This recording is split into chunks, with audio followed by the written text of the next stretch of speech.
Kabanata 1541 Medyo walang hiya. Ang mga mata ni Wang Lin ay naging seryoso habang tinitingnan niya ang higanteng palad sa kalangitan. Tila ito ay lumitaw mula sa wala, at ang mga alon ay kumalat mula rito.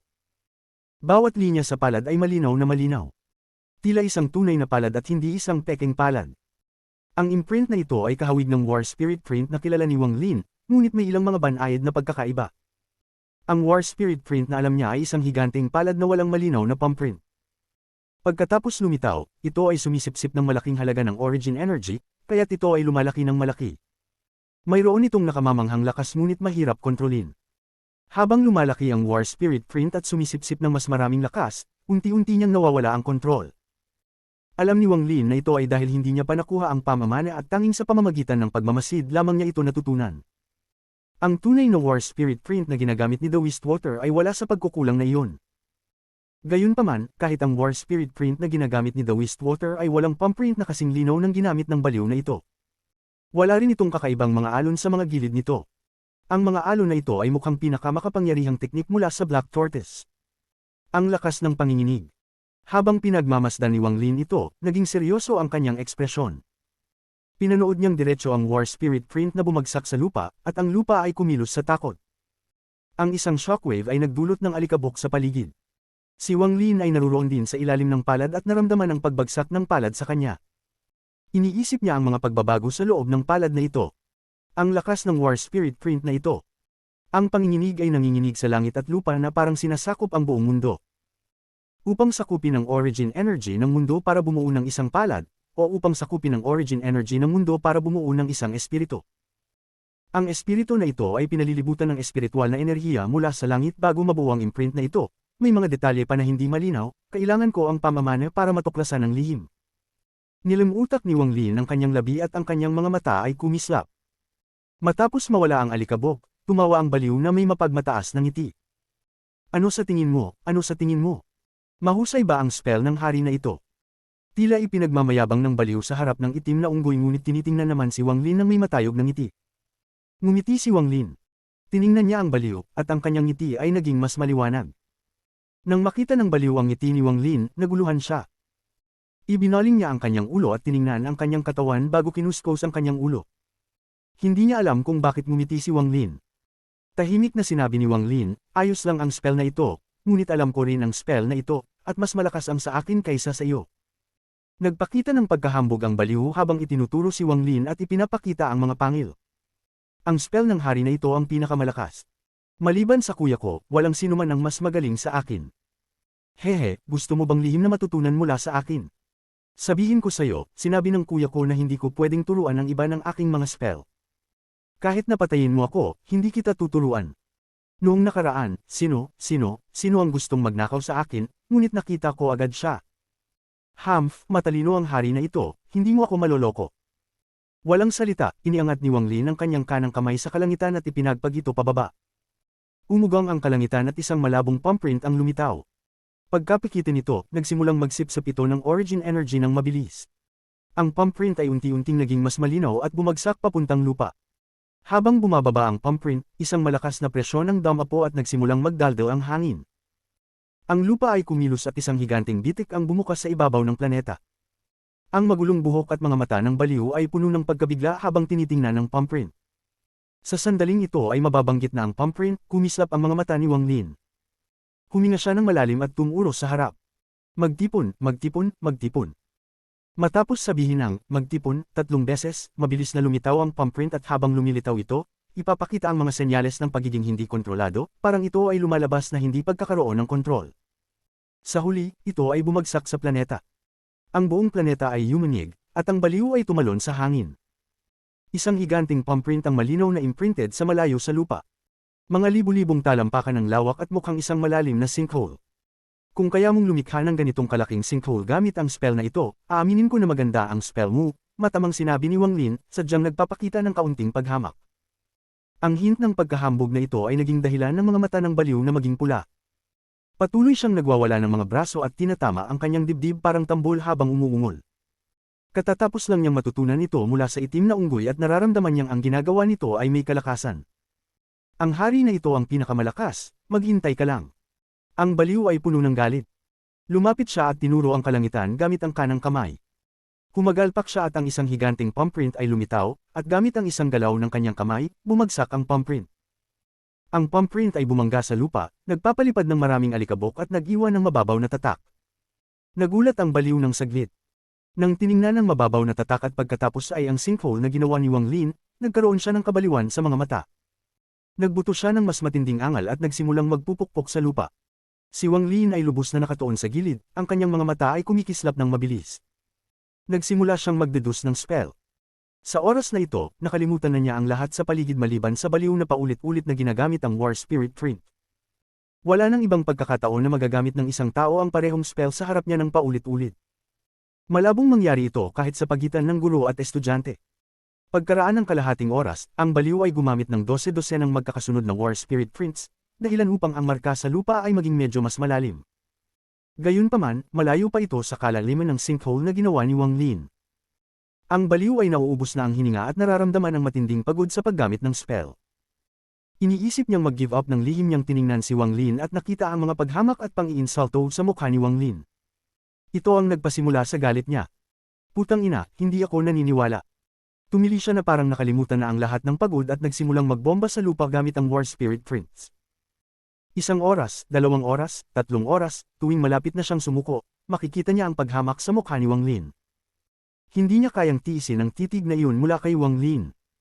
Puno ng dugo ang mga mata ni Wang Lin. Maingat niyang minamasdan habang ang kanyang kanang kamay ay kumikilos sa harap ng kanyang katawan. Ginagamit niya ang nakakagulat niyang pangunawa upang ma-figure out ang spell na ito. Pagkatapos ng 6 na oras, nakapagsiguro na ang baliw ng daan-daang War Spirit Prints. Puno siya ng pawis at nakalabas ang kanyang dila. Parang hindi siya makahinga ng maayos. Putang ina, sobrang pagod na ko. Hindi na maglalaro ang matandang ito. Kung hindi ko man matalo, hindi ko matalo, anong masama? Matutulog na ako, bulong niya. Nang malapit na siyang sumuko, tiningnan niya si Wang Lin. Nagulat siya saglit. Nakakita siya ng bahagyang pagkabigla sa mukha ni Wang Lin. Ang bahaging iyon ng pagkabigla ang nagpasigla sa baliw na malapit ng sumuko. Sumigaw siya at tinamaan ang kanyang dibdib gamit ang mga kamay. Kung ang mukha ni Wang Lin ay may paghamak pa rin, pinili na niyang baliwalain si Wang Lin dahil sobrang pagod na siya. Gayunpaman, ang pagkabigla sa mukha ni Wang Lin ay nagbigay sa kanya ng kumpiyansa. Haha, hindi na ako tinatablan ng maliit na batang ito. Humph, kailangan ko pang magdagdag ng lakas upang ipakita sa iyo kung gaano kalakas ang hari na ito. Naging excited ang baliw at nagsimula na namang magbomba. Ang mga mata ni Wang Lin ay kumislap at mabilis na nagsimulang maunawaan ang spell. Habang lumilipas ang oras, ang palm print ay nagiging mas malinaw at unti-unting nauukit sa kanyang isipan. Ang palm print ay nagiging mas malalim at mas malalim. 7 oras, 8 oras, hanggang sa 9 na oras. Ang baliw na may pulang mga mata ay sumigaw at naglabas ng huling War Spirit Print. Ang lupa ay umungol, at pagkatapos ng 9 na oras, ang imprint ay halos kasing lalim ng imprint na ginawa ni Wang Lin. Matapos gawin ang lahat ng ito, nagsimula ang baliw na gumapang sa lupa na may pagod na ekspresyon, ngunit tinitingnan pa rin si Wang Lin at sumigaw ng mahina, "Kamusta? Kamusta? Hindi ba't ang spell ng hari na ito ang pinakamalakas?" Nagpakita si Wang Lin ng bahagyang pagkabigla at dahan daw ang nagsabi, "Kailangan kong personal na suriin ito. Pumunta ka at tingnan mo, maghihintay ang hari na ito." Sabi ng baliw ng may paghamak, ngunit hindi niya maitago ang kasiyahan sa kanyang mga mata. Ang pagkabigla ni Wang Lin ay nagbigay sa kanya ng kasiyahan, parang ang lahat ng pagod na nararamdaman niya ay hindi mahalaga. Tumayo si Wang Lin at naglakad patungo sa hukay na ginawa ng baliw. Nagsimula siyang magmasid ng maigi.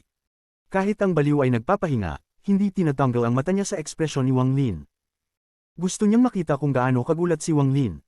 Ngunit pakiramdam ng baliw na may hindi tama. Ang ekspresyon ni Wang Lin na unang puno ng pagkabigla ay unti-unting nawala. Napalitan ito ng katahimikan, at ang bahagyang paghamak na hindi niya kayang tiisin ay muling lumitaw. Nang makita ang paghamak sa mukha ni Wang Lin, nagalit ang baliw. Tinitigan niya si Wang Lin at sumigaw. "Hindi ko inisip na magiging ganito kakalupit. Maliwanag na hindi kayang tapatan ng spell mo ang sa akin, at ikaw ay lihim na nanloko." Nilshakes ni Wang Lin ang kanyang ulo at ang paghamak sa mukha niya ay naging mas matindi. Bumaling siya at umupo ng hindi tinitingnan ng baliw. Napaluhod saglit ang baliw. Ang mukha niya ay naging pula at tumakbo siya patungo kay Wang Lin. Hindi ko ginawa ang hari na ito." Sigaw niya. Pinatalas ang mga mata ni Wang Lin at malamig na sinabi, "Ang spell na ginagamit mo buong oras ay hindi pareho sa ginamit mo noong una. Huwag mong subukang lokohin ako." Pinagbibintangan mo ako ng mali, pareho lang ang ginamit kong spell. Hindi ako nagkamali. Tingnan mong mabuti, tingnan mong mabuti. Hindi kita niloko, nag-aalala na ang baliw, at may bakas ng luha sa mga mata niya. Ramdam na ramdam niyang hindi siya makatarungan, hindi makatarungan. Nagtrabaho siya ng ilang oras para marating ang puntong ito at pagkatapos ay bigla siyang tawaging sinungaling. Kabanata 1542 na bigla. Nakita ko na, hindi pareho. Malakas ang boses ni Wang Lin habang tinitingnan ang baliw. May bahid ng panghihinayang sa kanyang paghamak. Ang bahaging ito ng panghihinayang ang nagpasidhi sa luha ng baliw, at sa huli ay umiyak siya. Nang magsimulang umiyak, nakaramdam si Wang Lin ng kalungkutan sa kanyang puso. Para siyang isang tiyuhin na sinusubukang kunin ang laruan mula sa kamay ng isang bata. Kalilimutan ko na, karma. Nakilala ko ang taong ito sa loob ng Nether Beast. Ibinigay niya sa akin ang Celestial Bloodline, at ngayon kinuha ko ang kanyang mga spell sa paraang ito. Kailangan ko siyang bayaran balang araw. Ang mga cultivator ay bihirang mawala ng pag-iisip, kaya tiyak may malaking kwento sa likod niya. Ako, si Wang Lin, hindi ko nakakalimutan ng mga nagbigay sa akin ng tulong. Nanumpa akong sa hinaharap, lahat ng kanyang negosyo ay magiging akin din. Tiningnan ni Wang Lin ang baliw muli, ngunit ngayon ay may bahid ng lambot sa kanyang mga mata. Huwag kang magtago ng pagkabigo, hindi ko niloko, ginagamit ko ang parehong spell tulad ng dati. Tinangay ito ng kuya ko mula sa Twin Celestial Sovereign at ipinasa sa akin, mukhang hindi pa naliligo ang baliw. Habang dumadaloy ang kanyang mga luha, dalawang linya ng itim na dumi ang lumitaw sa kanyang mukha. Pinunasan niya ang kanyang mga luha habang tinitingnan si Wang Lin ng may panghihinayang at sumigaw. Kung hindi mo ako pinaniniwalaan, ibubunyag ko ang lihim na tiyan. Hindi ako nagsinungaling mula pagkabata dahil sinabi ng kuya ko na kapag nagsinungaling ako, papaluan niya ako, ang baliw ay pakiramdam na labis siyang naapi, at nang hindi nag-iisip, binanggit niya ang chant ng War Spirit Print. Tingnan mo, ito ang lihim na chant. Pumunta ka at pag-aralan ito, at makikita mong hindi kita niloko. Ako ay nanalo dahil sa aking pagsusumikap, ngunit hindi mo ako pinaniniwalaan. Hindi na ako maglalaro sa iyo. Muling nagalit ang baliw at lumayo.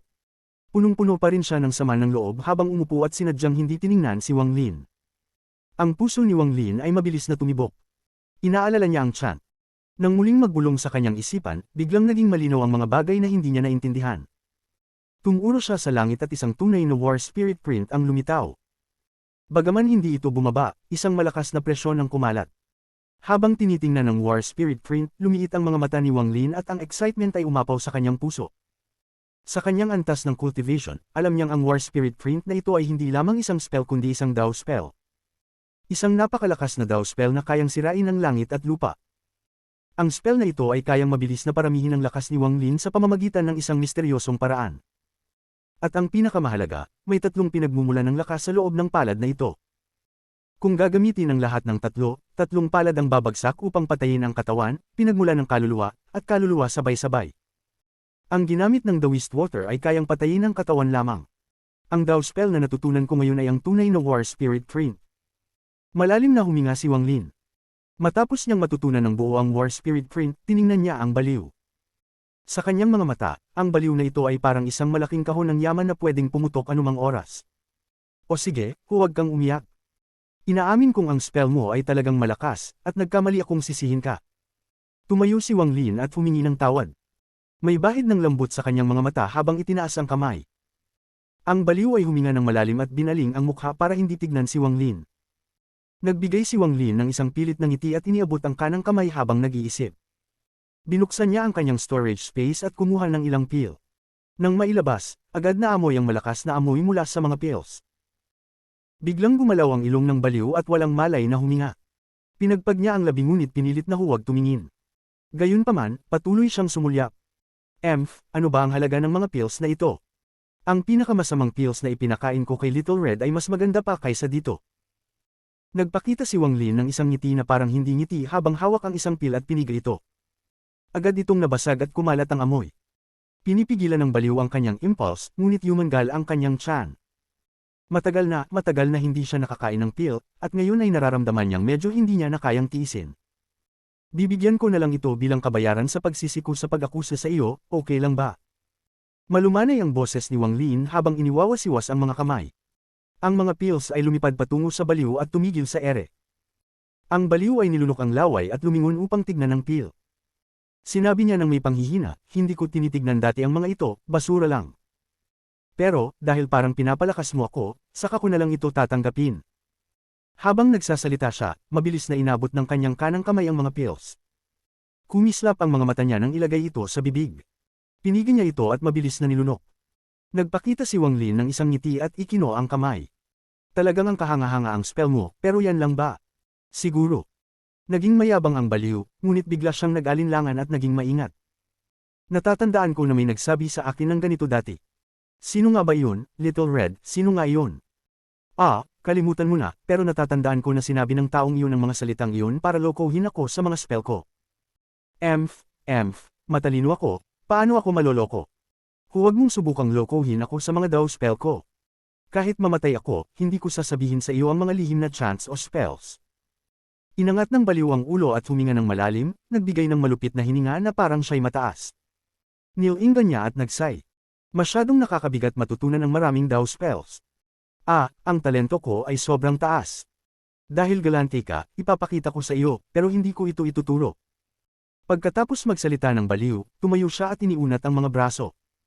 Itinaas ang kanang kamay at biglang naging madilim ang langit. Nagkaroon ng maliwanag na pulang liwanag at isang malaking payong ang lumitaw. Ginamit ng payong ang kalangitan bilang canopy, at ang poste nito ay nabuo mula sa walang katapusang dagat ng apoy. Isang nakasisirang apoy ang biglang kumalat sa lahat ng direksyon, bumubuo ng 9 na fire seeds na katulad ng payong. Ang mga fire seeds na ito ay nagbigay ng isang nakakatakot na aura. Lumiit ang mga mata ni Wang Lin. Nakilala niya na ang spell na ito ay kahawig ng Realm Burning Umbrella na alam niya, ngunit ang kaibahan ay kailangan niyang buksan ang payong kapag ginagamit niya ang kanyang spell. Ngunit, ang payong ay bukas na nang gamitin ito ng baliw. Magkahawig ito, ngunit ang kaibahan ay parang langit at lupa. Kumusta? Malakas ang hari na ito. Kapag isinara ang payong, mas malakas pa ang kapangyarihan. Iniwas-iwas ng baliw ang kanyang kanang kamay at biglang nawala ang payong mula sa langit. Hindi kita ituturo. Ipapakita ko lang sa iyo, pero hindi mo matutunan. Hayaan mong ipakita ko pa ang marami. Ipinagmamalaki ng baliw na itinaas ang kanyang kamay at nagpose na parang magpapaputok ng pana. Kung may pana siya sa kamay, makikilala ni Wang Lin na halos pareho ito ng pose na ginawa ni Li Guang. Isang nakakagulat na enerhiya ng palaso ang lumabas mula sa baliw na parang baliw. Parang ang buong mundo ay mababiyak ng enerhiya ng palaso na ito kung bibitawan niya. Marami pang alam ang hari na ito, ano ang halaga nito. Tila nagbago ang mood ng baliw, lalo na nang makita niyang naging seryoso si Wang Lin. Muling nagkaroon ng yabang ang baliw at muling umatungal. Pinakawalan niya ang kanyang kamay at ang nakakagulat na enerhiya ng palaso ay naglaho. Kasabay nito, bumuo siya ng seal gamit ang kanyang mga kamay at iniwas-iwas ang kanyang kamay. Ang mundo ay nayanig at ang 7 kulay ng pula, kahel, dilaw, berde, indigo, aswol, at lila ay lumitaw. Ang mga 7 ilaw na ito ay mabilis na nagtipon upang bumuo ng isang 7 kulay na sibat. Ang sibat na ito ay nakakabigla at sumikop sa buong langit. Ang langit ay kumaluskos na parang mababiyak ng sibat. Naramdaman ni Wang Lin na nanginginig ang kanyang balat at malamig na pawis ang tumakip sa kanyang katawan. Ang 7 kulay na liwanag ay naglalaman ng kapangyarihan ng mga emosyon. Nang lumitaw ito, parang kaya nitong baguhin ang emosyon ng sinumang makakakita nito. Kahawig ito ng ethereal fire, ngunit naramdaman ni Wang Lin na mas malakas pa ito kaysa sa ethereal fire. Tumawa ang baliw at pinakawalan ng kanyang kamay. Ang langit ay bumalik sa normal. Ang kanyang mukha ay puno ng kasiyahan at ngiti. Kumusta? Hindi ba't malakas ang hari na ito? Gusto mo bang matutunan? Gusto mo ba? Sasabihin ko sa iyo, marami nang gustong matutunan ang mga daw spell ko. Ano pa bang hindi ko nakita? Walang makakaloko sa akin. Kahit papatayin mo ako, hindi kita ituturo. Kahit gusto mong matutunan, wala kang magagawa, hindi ko kayang tulungan ka. Sayang talaga, inalog ng baliw ang kanyang ulo at naging mas mayabang pa. Hayaan mong hulaan ko kung paano ka sisigot, naaalala ko na ang sagot ng isang tao ay hindi niya gustong matutunan at nagkunwaring walang pakialam upang pukawin ang interes ng hari na ito. Ang resulta ay haha. Hayaan mong hulaan mo ang resulta, haha, mamamatay ako sa kakatawa, agad na nagsimulang tumawa ang baliw at hawak ang tiyan. Kung sisigot ka ng oo, tatanggihan kita ng malupit. Little girl, mahigpit ang hari na ito.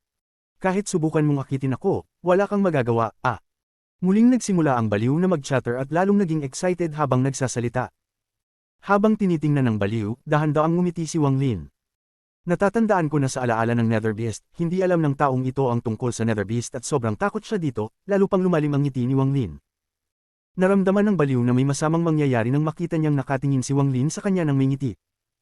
Parang may naaalala siyang hindi maganda at sa ngiting iyon, ginugol niya ang ilang oras na ginagamit ang War Spirit Print hanggang siya'y hingal na hingal. Sa sandaling ito, kumalabit ang planeta ng cultivation at ang langit ay dumilim na parang may bagyo. Isang malakas na tunog ang umalingaw at isang malaking anino ang dahan-daang lumitaw. Ang anino ay napakalaki at mukhang isang balyena. May dalawang mahahabang pangil na sumasayaw sa hangin. Ito ang Nether Beast. Matapos marinig ang tawag ni Wang Lin, isang anino nito ang lumitaw sa loob ng sarili nitong mundo. Paglabas nito, biglang nagkolaps ang yabang sa mukha ng baliw. Lumiit ang mga mata niya, nanginig ang katawan, at sumigaw siya ng malakas. Ah, ikaw, sinundan mo ako hanggang dito. Putang ina, hindi mo pa rin ako papakawalan. Hindi ako masarap, ah. Kabanata 1543 Tanggapin mo ako bilang iyong disipulo. Ang sigaw ng baliw ay nagdulot ng takot sa Nether Beast. Dahan-dahan itong nakilala ang baliw bilang ang tao na nakita nito kanina. Nang makilala ito, isang malakas na daing ang lumabas mula sa kaluluwa ng Nether Beast. Nang ito ay matakot, ang katawan nito ay nanginginig at ang daing nito ay naging mas malakas. Ang daing nito ay nagdulot ng pagkabalisa sa baliw, at mabilis siyang napalingon at umatras sa takot. Kung wala si Wang Lin, tiyak na tumakas na ang Nether Beast ng walang pag-aalinlangan. Subalit sa sandaling iyon, lumitaw ang isa pang personalidad nito. Matapos ang ilang sandali ng takot, dahan-daang umiikot ang mga mata nito. Pagkatapos, bigla itong nagkaroon ng galit at umatungal sa baliw. Ang malaki nitong katawan ay ganap na lumitaw at tumakbo patungo sa baliw. Naglabas ng isa pang malungkot na sigaw ang baliw at mabilis na umatras. Subalit, habang siya ay umatras, lalong naging mas malakas ang Nether Beast. Malapit na itong makalapit sa baliw. Ang dalawang mahahabang pangil nito ay nagsimulang mag-ikot-ikot, na nagdudulot ng tunog ng pagputok sa paligid. Ang Nether Beast ay labis na nasasabik sa sandaling ito. Laging natatakot ito sa baliw, habang hindi kailanman tila natatakot ang baliw sa kanya. Ang saya ng sitwasyong ito ay nakakapagpasaya kahit sa kaluluwa ng Nether Beast. Ang daing nito ay lalong lumakas habang papalapit ito. Dahil sa sobrang lapit, isa sa mga ikot ng pangil nito ay tumama sa baliw. Ang baliw ay muling sumigaw at mas mabilis pang umatras. Katulad nito, dahil tinamaan siya ng pangil, ang Nether Beast ay nanginig din.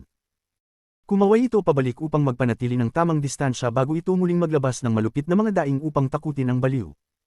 Little Red, mabilis, tulungan mo ako. Pumunta ka at hayaan mong kainin ka nito upang hindi ako kainin ng hayop na ito. Hindi ako masarap, ah. Ang baliw ay nanginginig, ng buong takot. Escort. Aling mandirigma ang pupunta upang eskortahan ako. Sumigaw ang baliw habang mabilis na umatras. Nahulog siya sa lupa at nagsimulang gumapang pabalik, na may labis na kalungkutan. Ipinapakita nito kung gaano siya katikot sa Nether Beast. Bago pa siya malunod sa kawalan ng pag-asa, humakbang si Wang Lin at tumayo sa harap ng baliw. Sa sandaling iyon, naramdaman ng baliw na si Wang Lin ay sobrang lakas.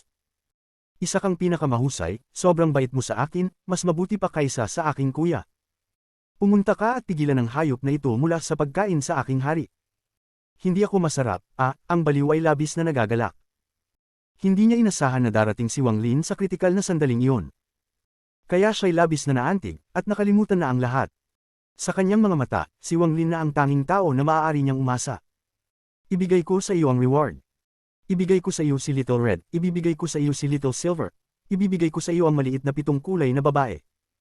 Mayroong 40,000 mga magaganda sa aking palasyo, ibibigay ko silang lahat sa iyo. Hindi nagsalita si Wang Lin at itinataas ang kanyang kanang kamay. Nagpadala siya ng mensahe, at ang Nether Beast ay nagulat. Sa mababang katalinuhan nito, hindi ito nakakaintindi kung ano ang nangyayari at nagsimulang mag-isip ng walang malay. Ngunit habang nag-iisip ito, ang katawan nito ay kusang tumakbo patungo kay Wang Lin, nais nitong damante kay Wang Lin gamit ang malaking ulo nito. Sa mata ng baliw, ang Nether Beast ay tumatakbo diretso patungo kay Wang Lin. Pagkalipas ng isang sandali, tinamaan ng Nether Beast ang katawan ni Wang Lin. Nagbago ang ekspresyon ni Wang Lin at damyugo ang kanyang bibig. Hinawakan niya ang baliw at mabilis na umatras. Ang pag-atras ni Wang Lin ay nagdulot ng takot sa Nether Beast. Nagtataka ito kung bakit umatras ang kanyang master. Hindi pa yata niya nakasalubong ang kanyang master. Subalit, nagpadala muli si Wang Lin ng mensahe at nagdesisyon ng Nether Beast na sumunod. Sa isipan nito, nais maglaro ng master dito. Nang maisip ito, nagsaya ito, umatungal, at nagsimulang tumakbo patungo kay Wang Lin.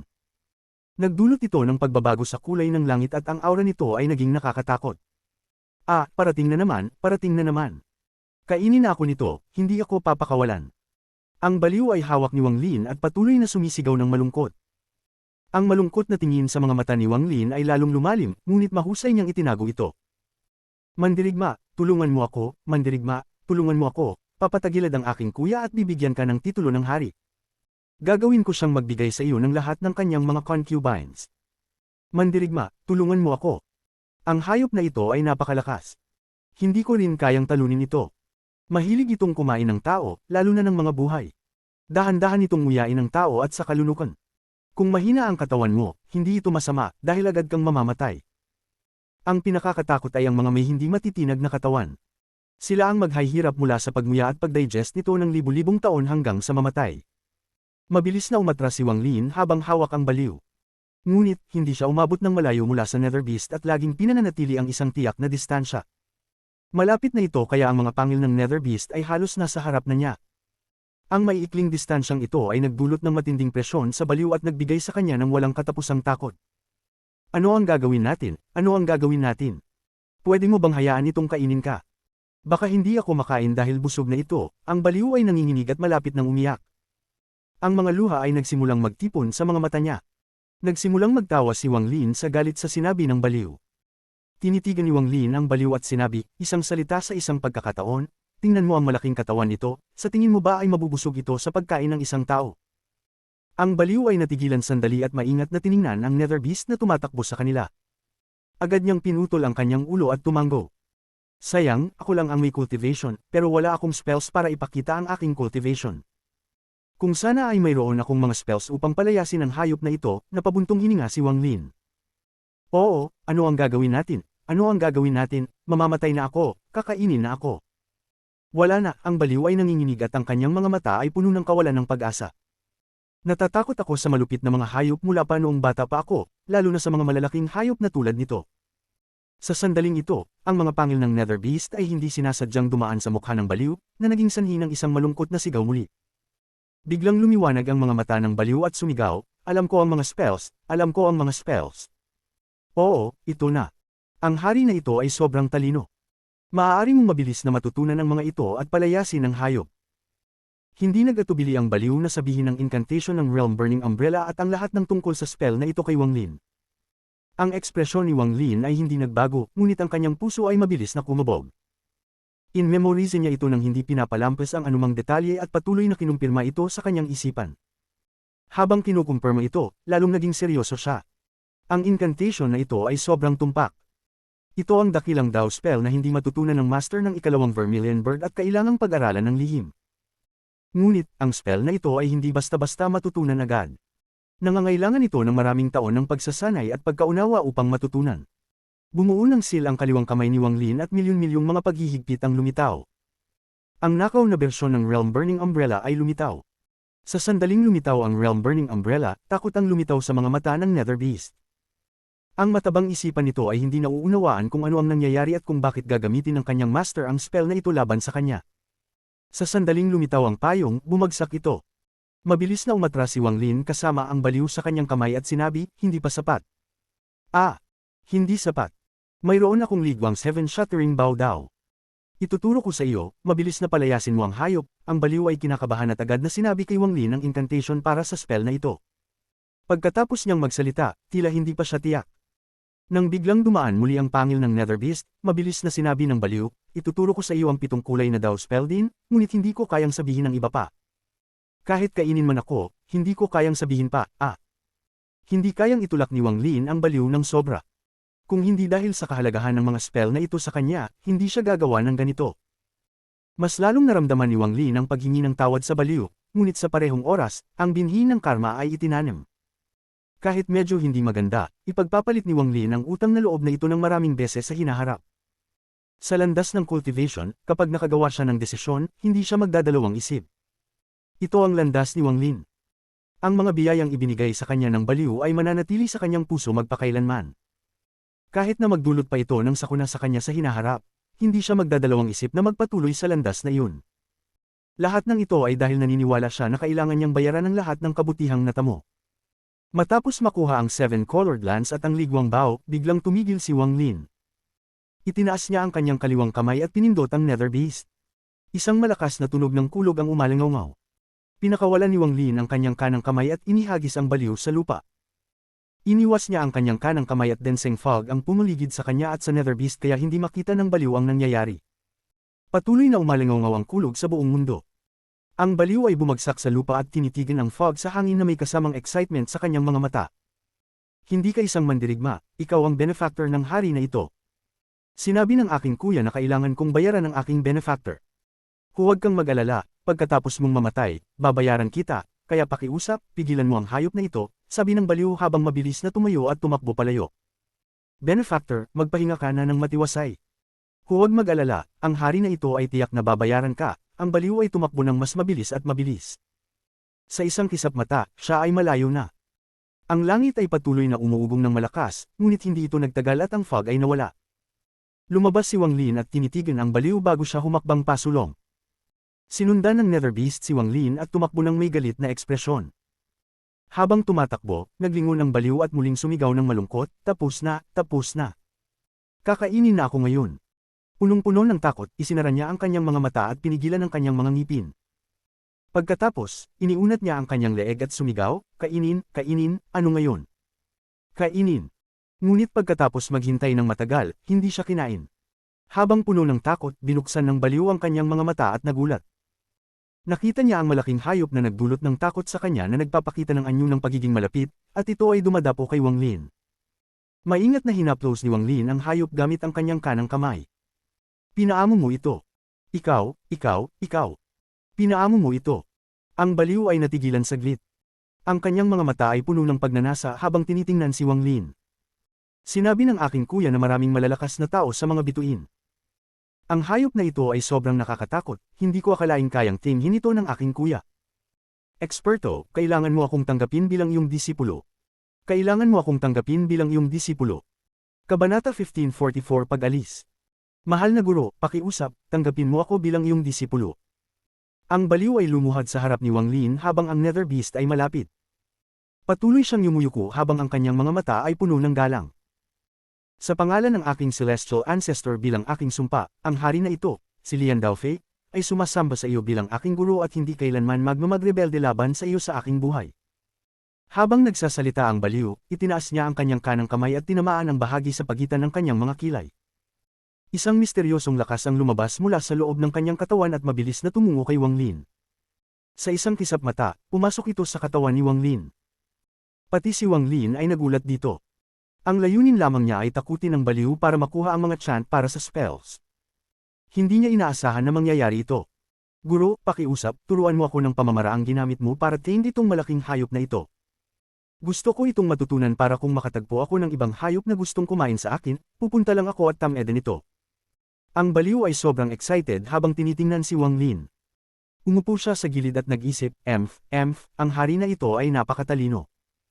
Hindi lang ako nakahanap ng isang eksperto para sa aking kuya, kundi matututo rin ako ng mga spells. Ang deal na ito ay tiyak na maganda, tiyak na maganda. Kung alam ito ng kuya ko, tiyak na papupurihan niya ako. Ang ekspresyon ni Wang Lin ay naging kakaiba habang ang kanyang kanan ay humaplo sa Nether Beast. Ang Nether Beast ay nawala ng walang bakas at ang planeta ay naging tahimik, iniwan ang dalawa lang. Tumingin si Wang Lin sa baliw at dahan-daang ngumiti. Dahan-daang nagsalita si Wang Lin, ang spell para tameden ng hayop na ito ay napakahirap. Hindi pa ito ang tamang panahon para turuan kita. Kailangan ko ring malaman kung ano pa ang alam mo. Ang baliw ay ikinulong ang mga mata at commendat. Wala na akong alam. Yung mga iyon lang, nakalimutan ko na ang iba. Dahil ayaw mong sabihin sa akin, kalimutan na lang. Ngumiti si Wang Lin at nagbago ng paksa. Gayunpaman, gusto mo bang umalis mula sa lugar na ito? Ang ekspresyon ng baliw ay naging excited. Agad siyang tumayo at sumigaw ng malakas, matagal ko nang gustong umalis, pero matagal ko nang hinanap at hindi ko makita ang daan palabas. Umalis si Wang Lin at umupo sa gilid at ngumiti ng malumanay. Maari kitang ilabas dito, pero kailangan kong malaman ang pinakamalakas mong Dao spell. 9 Celestial Vanishing Dao, nang matapos magsalita ang baliw, mabilis niyang tinakpan ang kanyang bibig at umiling. Huwag ko nang sabihin ang buong detalye. May sumpa sa katawan ko, at kapag sinabi ko, maghahirap ako. Ang baliw ay binitiwan ng kanyang kamay, pero hindi niya ito inilagay. Pinipiga niya ang kanyang ilong at tinitingnan si Wang Lin. Hindi mukhang totoo ang sinabi niya. Ngumiti si Wang Lin at umiling, hindi na nagtanong pa. Mahilig siya, pero hindi niya itutulak ng sobra. Marami na siyang nakuha mula sa taong ito, at parang labis na ang maging sakam pa. Gayun din, ang 4 na spells na ibinigay sa kanya ni Wang Lin ay mangangailangan ng maraming oras para maunawaan. Wala siyang oras para mag-aral ng mas marami pang spells. Ipapalabas kita dito sa loob ng 3 araw. Nag-isip si Wang Lin at isinara ang kanyang mga mata. Alam niyang mahalaga ang oras. Kailangan niyang makuha ang sapat na Dao Fruits upang harapin ang puwersa ng pagtanggi na parang isang espada na nakabitin sa kanyang ulo. Susubukan niyang pigilan ang puwersa ng pagtanggi sa kanyang katawan sa isang tiyak na antas upang magkaroon siya ng lakas na tapusin ang natitirang mga gawain. Huwag, ang hari na ito ay sumamba na sa iyo bilang guro. Hindi mo pa ako tinuruan ng isang spell, kaya hindi ako sumasang-ayon. Turuan mo ako ng spell o pinapahamak mo na ang hari na ito. Agad na tumakbo ang baliw papunta kay Wang Lin nang makita niyang isinara ni Wang Lin ang kanyang mga mata. Muling sumigaw siya. Lumalakas ang mga sigaw na ito. Pagkatapos ng ilang sandali, parang napagod siya at naupo sa tapat ni Wang Lin at nagsimula ng magkwento. Huwag mo akong bulihin ng ganyan. Binibigyan kita ng mga spell, kaya kailangan mo rin akong turuan. Isa lang. Little Red, hindi ba't binubuli na ako ng hari na ito? Kaya kong tiisin, pero ikaw, Little Red, kaya mo bang tiisin? Binuksan ni Wang Lin ang kanyang mga mata sa gitna ng lahat ng ingay. Ibinangon niya ang kamay at isang gintong hangin ang pumuno sa langit. 9 na gintong dragon ang lumitaw at hamihip ng isang lilang hangin. Habang ang lilang hangin ay sumabog sa buong mundo, nagsimulang magyelo ang lupa. Ang spell na ito, tawagin ng hangin, ituturo ko sa iyo. Tinitigan ng baliw ang langit nang may pagdududa sa kanyang mga mata. Huwag mo akong gawing tanga, hindi ako matanga. Hindi ko matututunan ng maliit na spell na ito. Inilapag ni Wang Lin ang kanang kamay at ang 9 na dragon ay nawala. Pagkatapos, bumuo siya ng isang seal at ang langit ay napuno ng madilim na ulap. Kumidlat ang kidlat, umugang ang kulog, at mabilis na nagsimulang umulan ng ginto. Ang ulan na ito ay mabilis na nagtipon ng lakas mula sa pinagmulan ng mundo. Aba, umuulan, Little Red, tingnan mo, umuulan, nagulat ang baliw ng ilang sandali bago humilik. Umiling siya at bamulong, pinapahulog pa ba ako? Ano bang klase ng spell ito? Hindi ko matututunan. Ginamit ni Wang Lin ang tawagin ng hangin, ipinatawag ang ulan, magic arsenal, at mountain crumbles. Ngunit tiningnan lang ng baliw at umiling. Unti-unti siyang naging galit at sumigaw kay Wang Lin. Lumakang kaluluwa, sobrang kuripot ka. Hindi mo ba kayang bigyan ako ng magandang spell? Ikaw, sobrang dami. Tinutok ni Wang Lin ang kanyang mata sa baliw.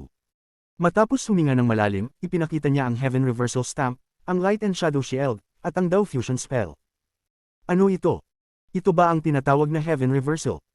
Hindi ko ito matututunan. Ang katawan ay nakabalot ng liwanag, anong klaseng spell ito? Hindi ko matututunan. Ang Dao Spell Fusion na ito ay mahina. Isang bibig ng dugo ng hari na ito ay kayang tunawin ang lahat. Hindi ko matututunan ito.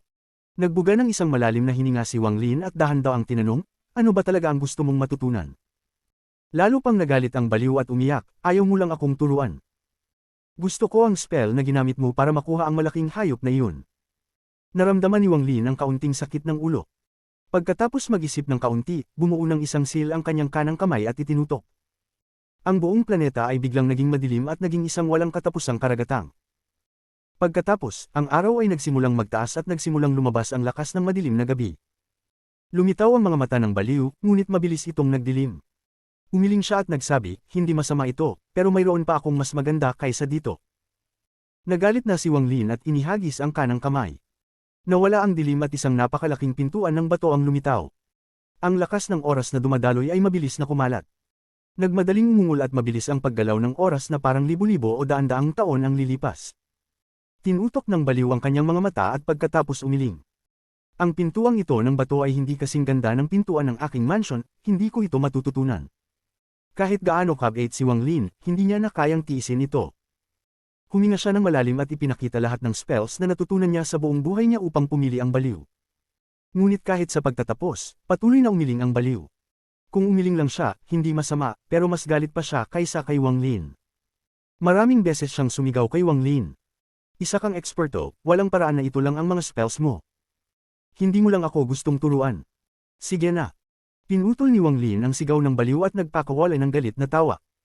Malamig niyang sinabi, ito na ang huling spell.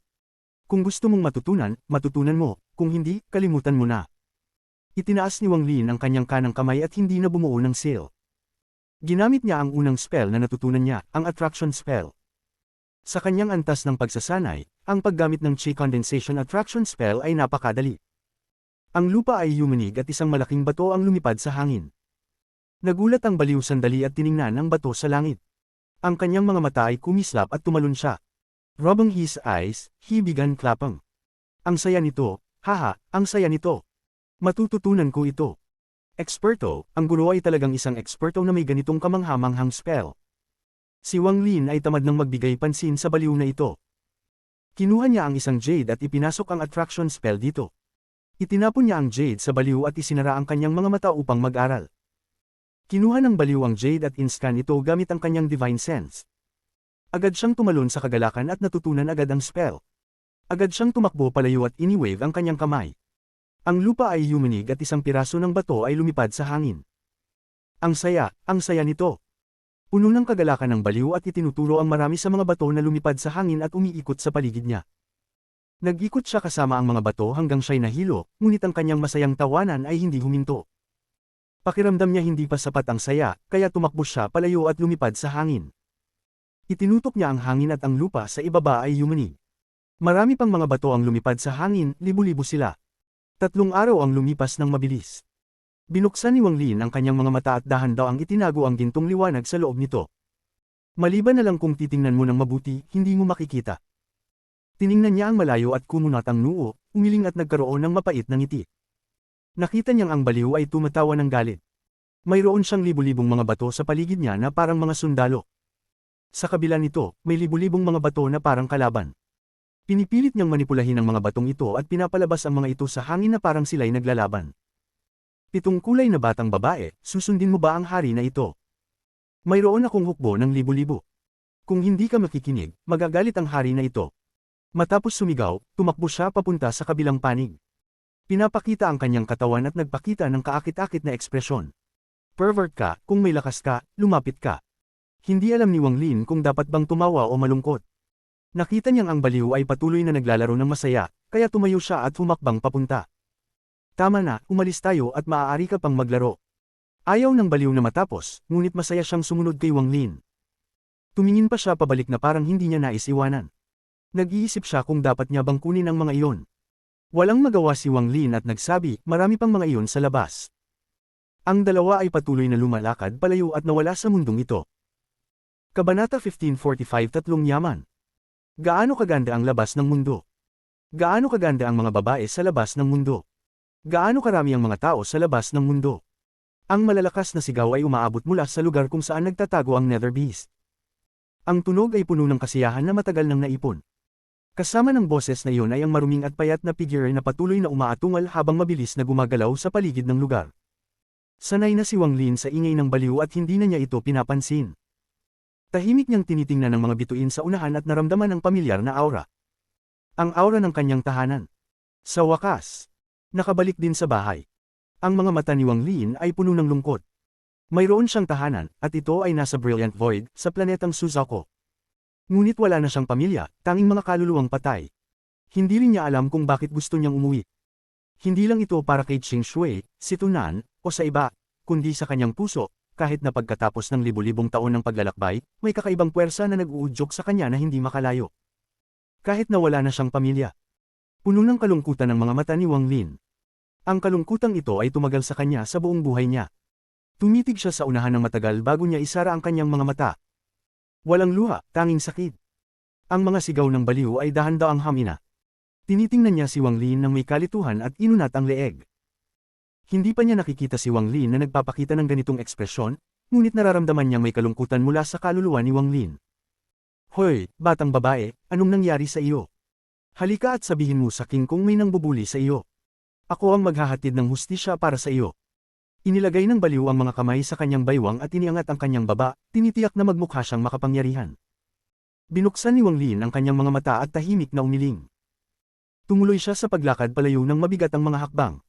Mabagal siyang naglakad at ang kanyang tingin ay napadako sa mga bituin. Pakiramdam niya ang lahat ng nandito ay pamilyar, ngunit habang naging mas malinaw ang pakiramdam na ito, lalo siyang nakaramdam ng kalungkutan. Hindi niya maintindihan kung bakit mas malungkot siya ngayon kaysa noong bumalik siya mula sa All Heaven. Marahil dahil sa mga naranasan niyang labis at mga lugar na pinuntahan niya. Huwag mong gawin ganyan. Kung ganyan ka, magiging malungkot din ako. Ako rin ay nangungulila sa bahay. Little Red, Little Silver, nasaan kayo? Bakit hindi niyo ako pinuntahan?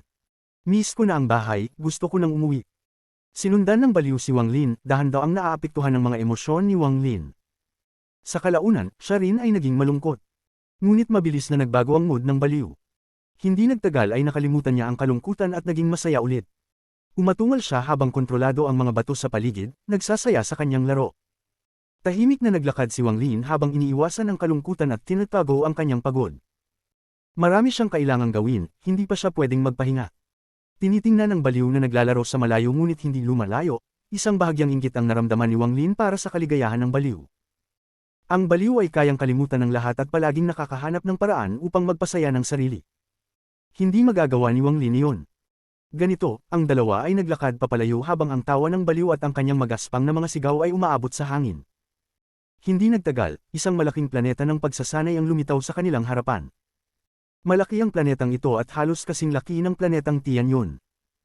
Ngunit ang bilang ng mga maliliit na planetang nagpoprotekta dito ay mas marami kaysa sa planetang Tianyun. Hindi pa nakarating si Wang Lin sa planetang ito kaya't medyo hindi pamilyar ito sa kanya.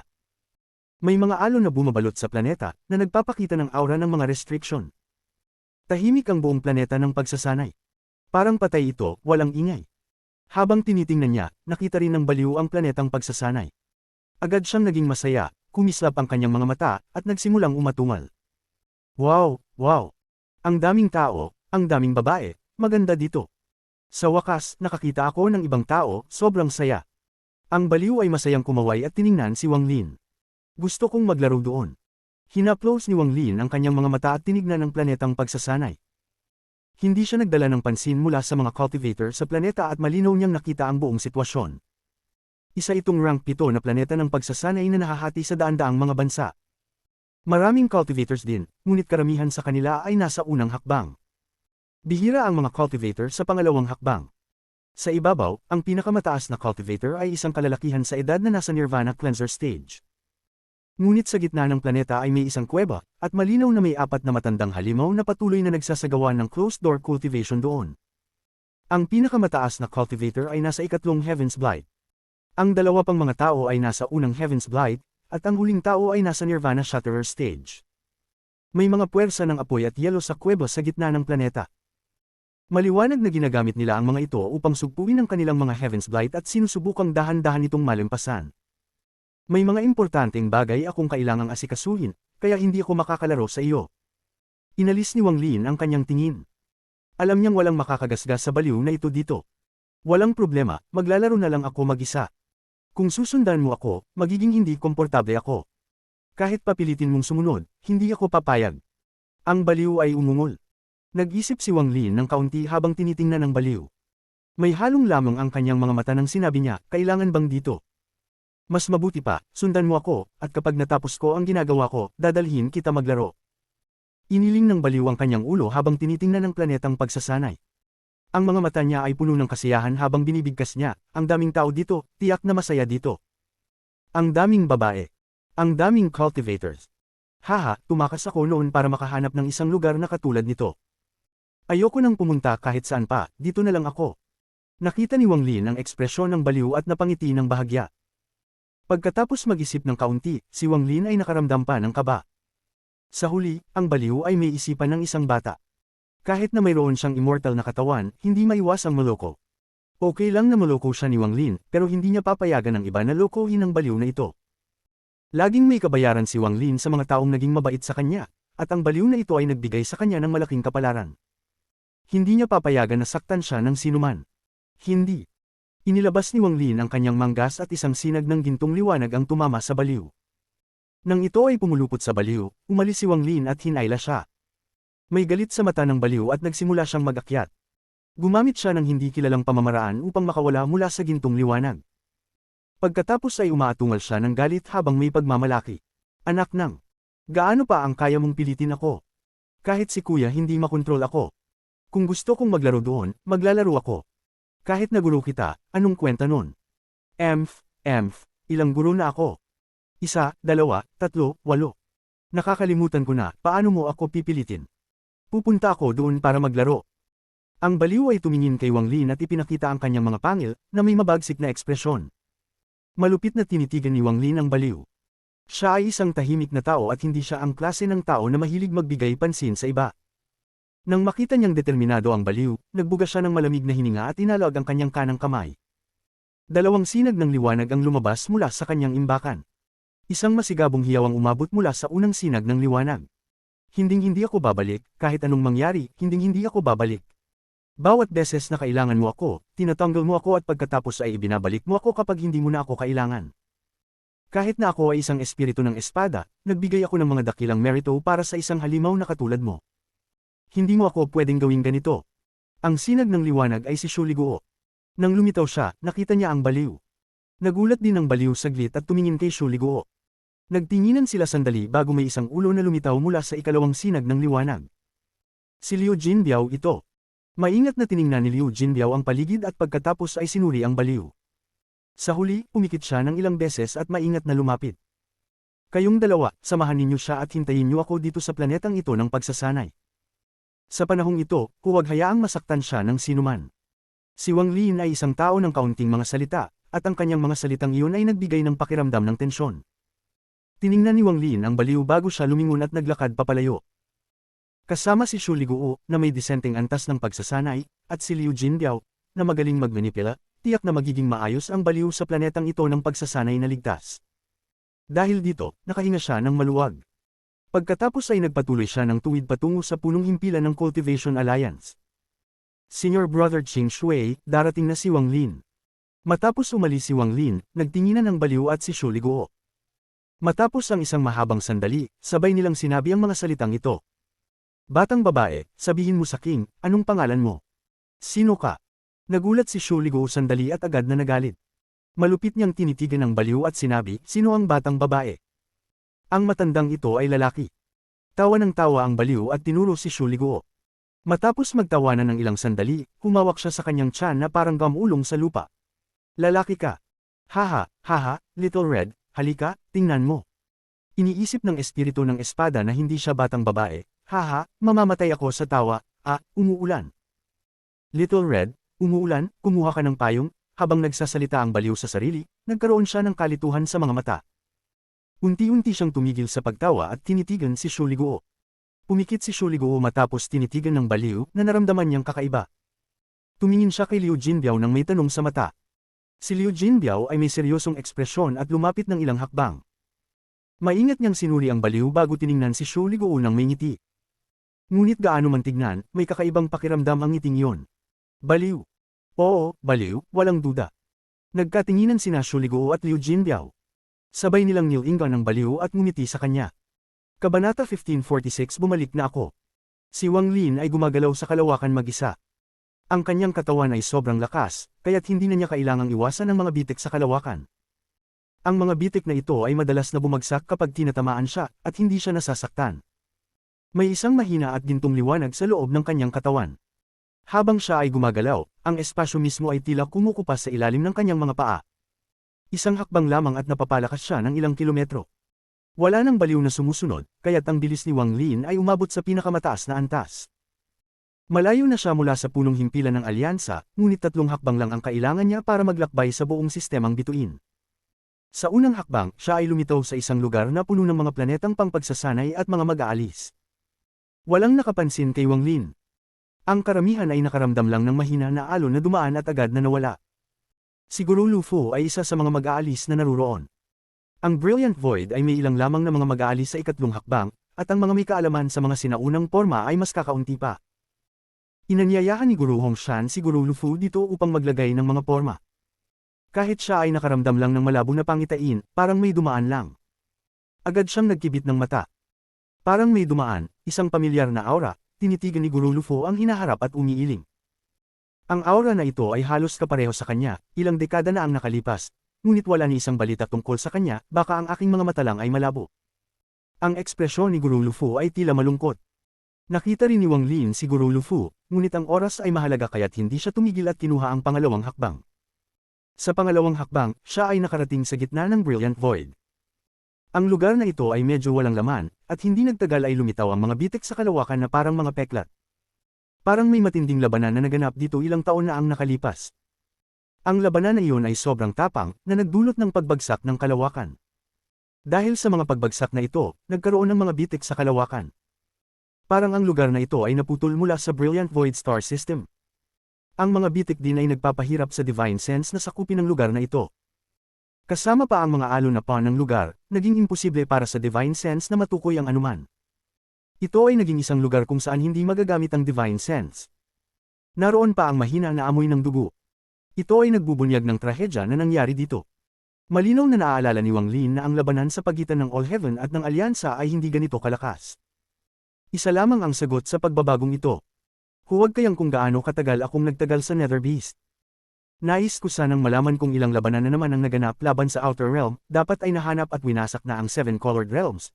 Papunta na sana si Wang Lin sa pangatlong hakbang, ngunit bago niya ito maibaba, isang malamig na kislap ang lumitaw sa kanyang mga mata at tumingin siya sa malayo.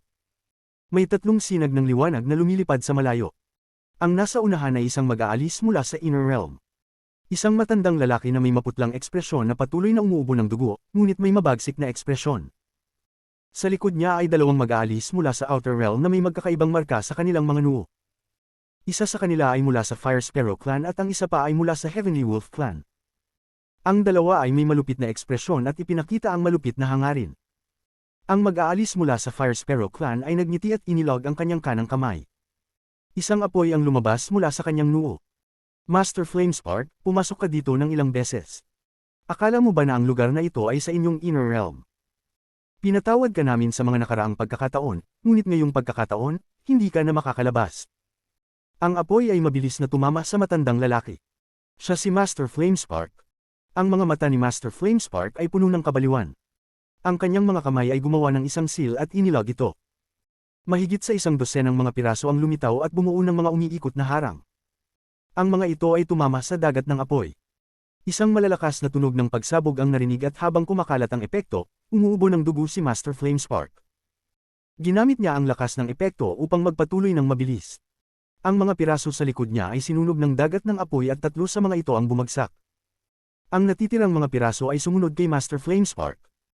Kung hindi dahil sa pangalawang Vice Deputy ng Sovereign Council, ang matandang Guru Tianzhao, na may kasunduan sa inyong Inner Realm na itigil ang lahat ng labanan, akala mo pa ba na ang Brilliant Void Realm ay magiging sa inyong Inner Realm?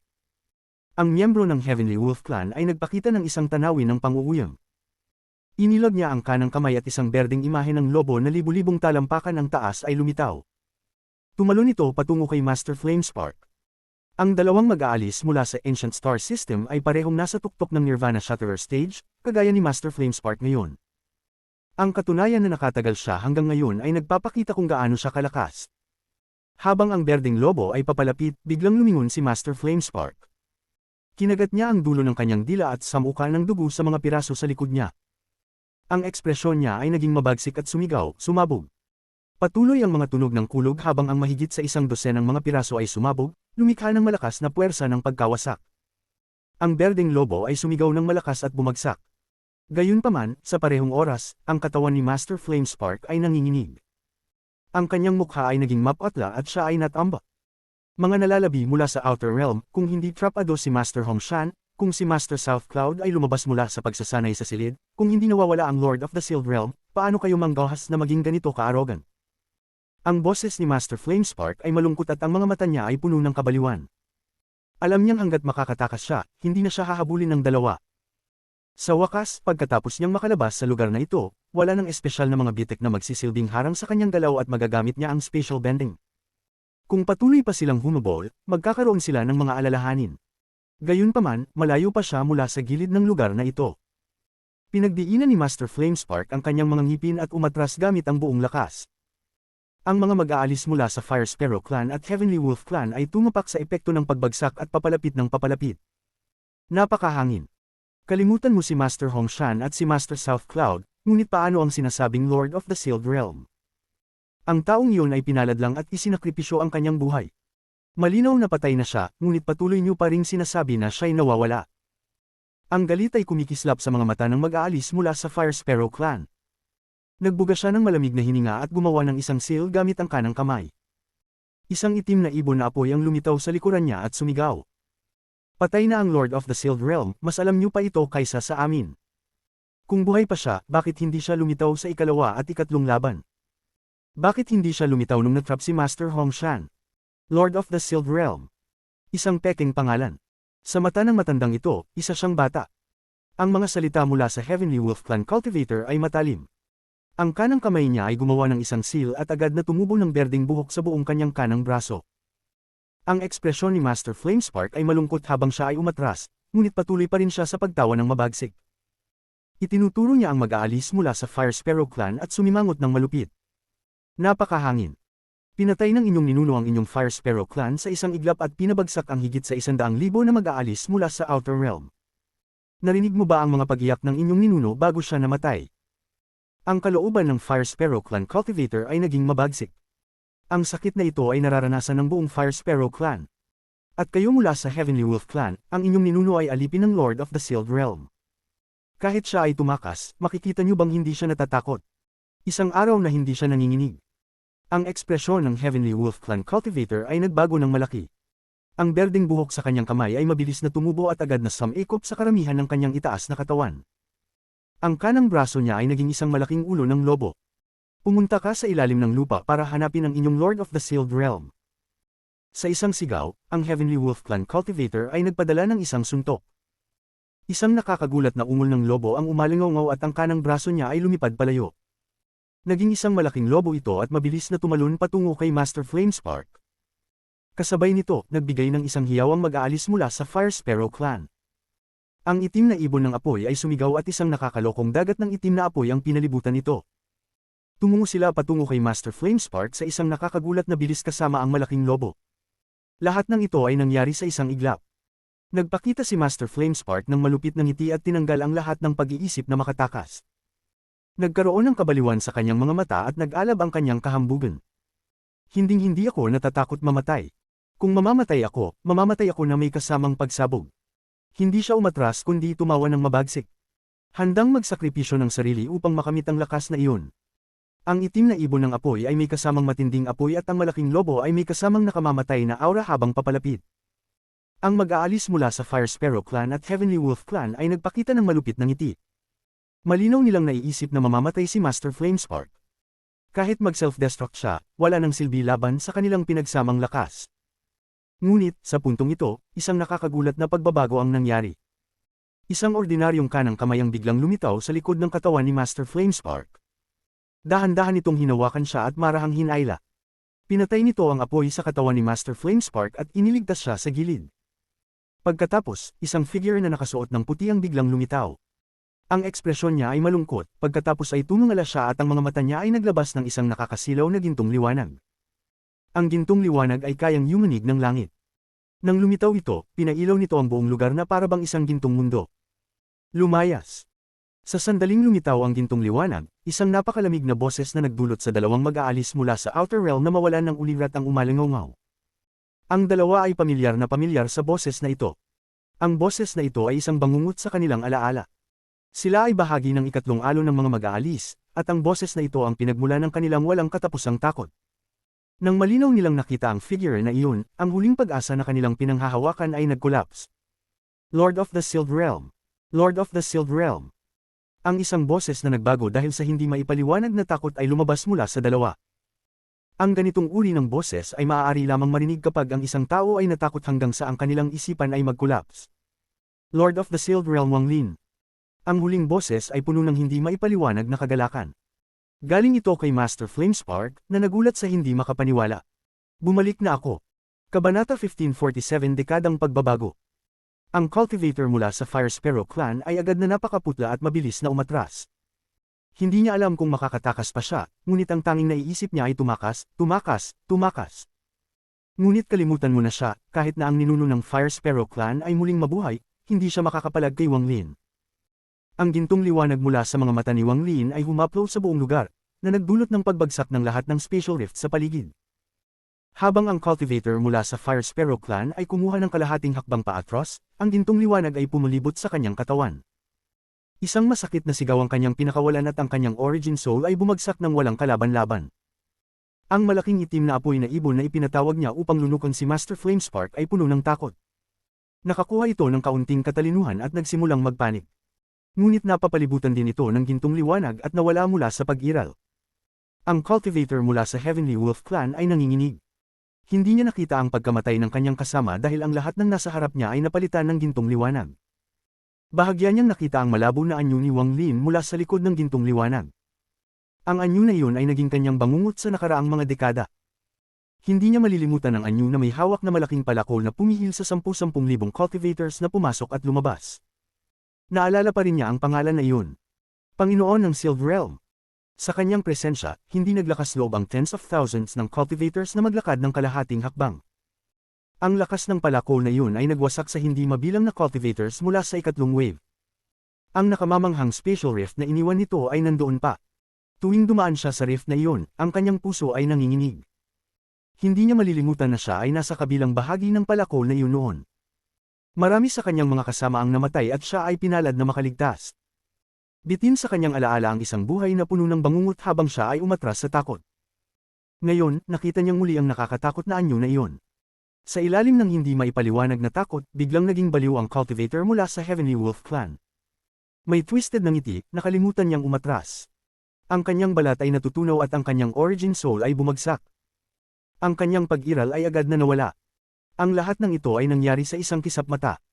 Para kay Wang Lin, ang pagpatay sa dalawang maliliit na Outer Realm cultivators ay tulad ng pagdurog sa mga langgam. Pamaling siya at tiningnan ang naguguluhang ngunit sabik na si Master Flamespark. All Heaven Northwest Frontline Deputy Commander, Panginoon ng Sealed Realm Rango ika-53, si Master Flamespark ay bumabati sa Panginoon ng Sealed Realm. Sabay ang masiglang pagtaas ng mga kamay ni Master Flamespark at magalang na pagyuko. Panginoon ng Sealed Realm, natalo na ang Inner Realm, ang Seven Colored Realms ay iniwan dito ng Sovereign libu-libong taon na ang nakararaan. Nang mawala siya, inilunsad ni na Master Hongshan at ng iba pa ang buong lakas ng Inner Realm upang hanapin ang mga ito. Sa huli, kasama na ang isa sa loob ng Alliance Headquarters, nakakita kami ng kabuuang 5 Seven Colored Realms. Ngunit wala ni isa ang nakaisip na ang 5 Seven Colored Realms na ito ay isang bitag na itinakda ng Sovereign. Nang buksan ang dalawa sa mga ito, nagsidatingan ng malalaking bilang ng mga Outer Realm cultivators, at doon nagsimula ang ikalawang labanan. Ang 5 Seven Colored Realms ay naging 5 portals patungo sa Inner Realm, na nagbigay daan sa mga Outer Realm cultivators na makapasok. Sa paggamit ng 7 Colored Realms bilang base, nakapagtangka silang magsagawa ng paglusob sa Inner Realm, ang mga casualty ay malubha. Sa ikalawang labanan, si Senior Master Hongshan ay inatake ng batang may malamig na hitsura at ng ibang third step cultivators mula sa Outer Realm. Sa huli, siya ay natrap sa loob ng 7 Colored Realm sa Summoned River, na may 30,000 cultivators na nagbabantay. Sa kasalukuyan, ang namumuno sa Inner Realm ay isa sa kanyang avatars. Si Senior Master South Cloud ay malubhang nasugatan ng Sovereign at pumasok sa closed door cultivation. Hanggang ngayon, wala pang senyales na lalabas siya. Ang ikalawang labanan ay nakaapekto sa 4 na pangunahing star systems. Sa pinakamahalagang sandali, iniwan ni Celestial Emperor Qinglin ang Rain Celestial Realm at pinangunahan ang labanan. Kahit na ang mga third step cultivators mula sa Summoned River ay nagbigay ng pagkaantala, hindi namin kayang pigilan ang paglapit ng hukbo ng Outer Realm. Mas marami ang mga third step cultivators mula sa Outer Realm kaysa sa Inner Realm. Sa huli, ginamit ni Celestial Emperor Qinglin ang isang Ancient Celestial Spell na nagsummon ng Ancient Light upang i-seal ang koneksyon sa pagitan ng 7 Colored Realms at ng Outer Realm. Ito ay nagresulta sa pansamantalang pagsasara ng mga passages, na nagbigay daan upang makaligtas kami sa ikalawang labanan. Ang mga Outer Realm cultivators na pumasok sa Inner Realm ay nahati sa 5 hukbo na nanatili sa 5 7 Colored Realms. Parang 5 pako na itinusok sa Inner Realm at hindi matanggal. Ang labanan ay hamupa sa isang panahon. Kakailanganin pa ng Outer Realm ng ilang panahon upang basagin ang Ancient Light. Pagkatapos nun, ang mga third step cultivators ay nagpahinga at nagtipon ng mga natirang cultivators upang ilunsad ang ikatlong labanan. Ang layunin ng ikatlong labanan ay upang sirain ang 5 7 Colored Realms. Ngunit sa huli, 3 lang ang nawasak, at parehong nagdusa ng malubhang mga pagkalugi ang dalawang panig. Ilang Outer Realm third step cultivators ang napatay at malubhang nasugatan, ngunit ganoon din kami. Si Celestial Emperor Qinglin ay malubhang nasugatan, 2 cultivators mula sa Summoned River ang namatay, at ang iba ay pinilit pumasok sa closed-door cultivation upang magpagaling. Ngayon, ika-9 na taon na mula nang maganap ang ikatlong labanan.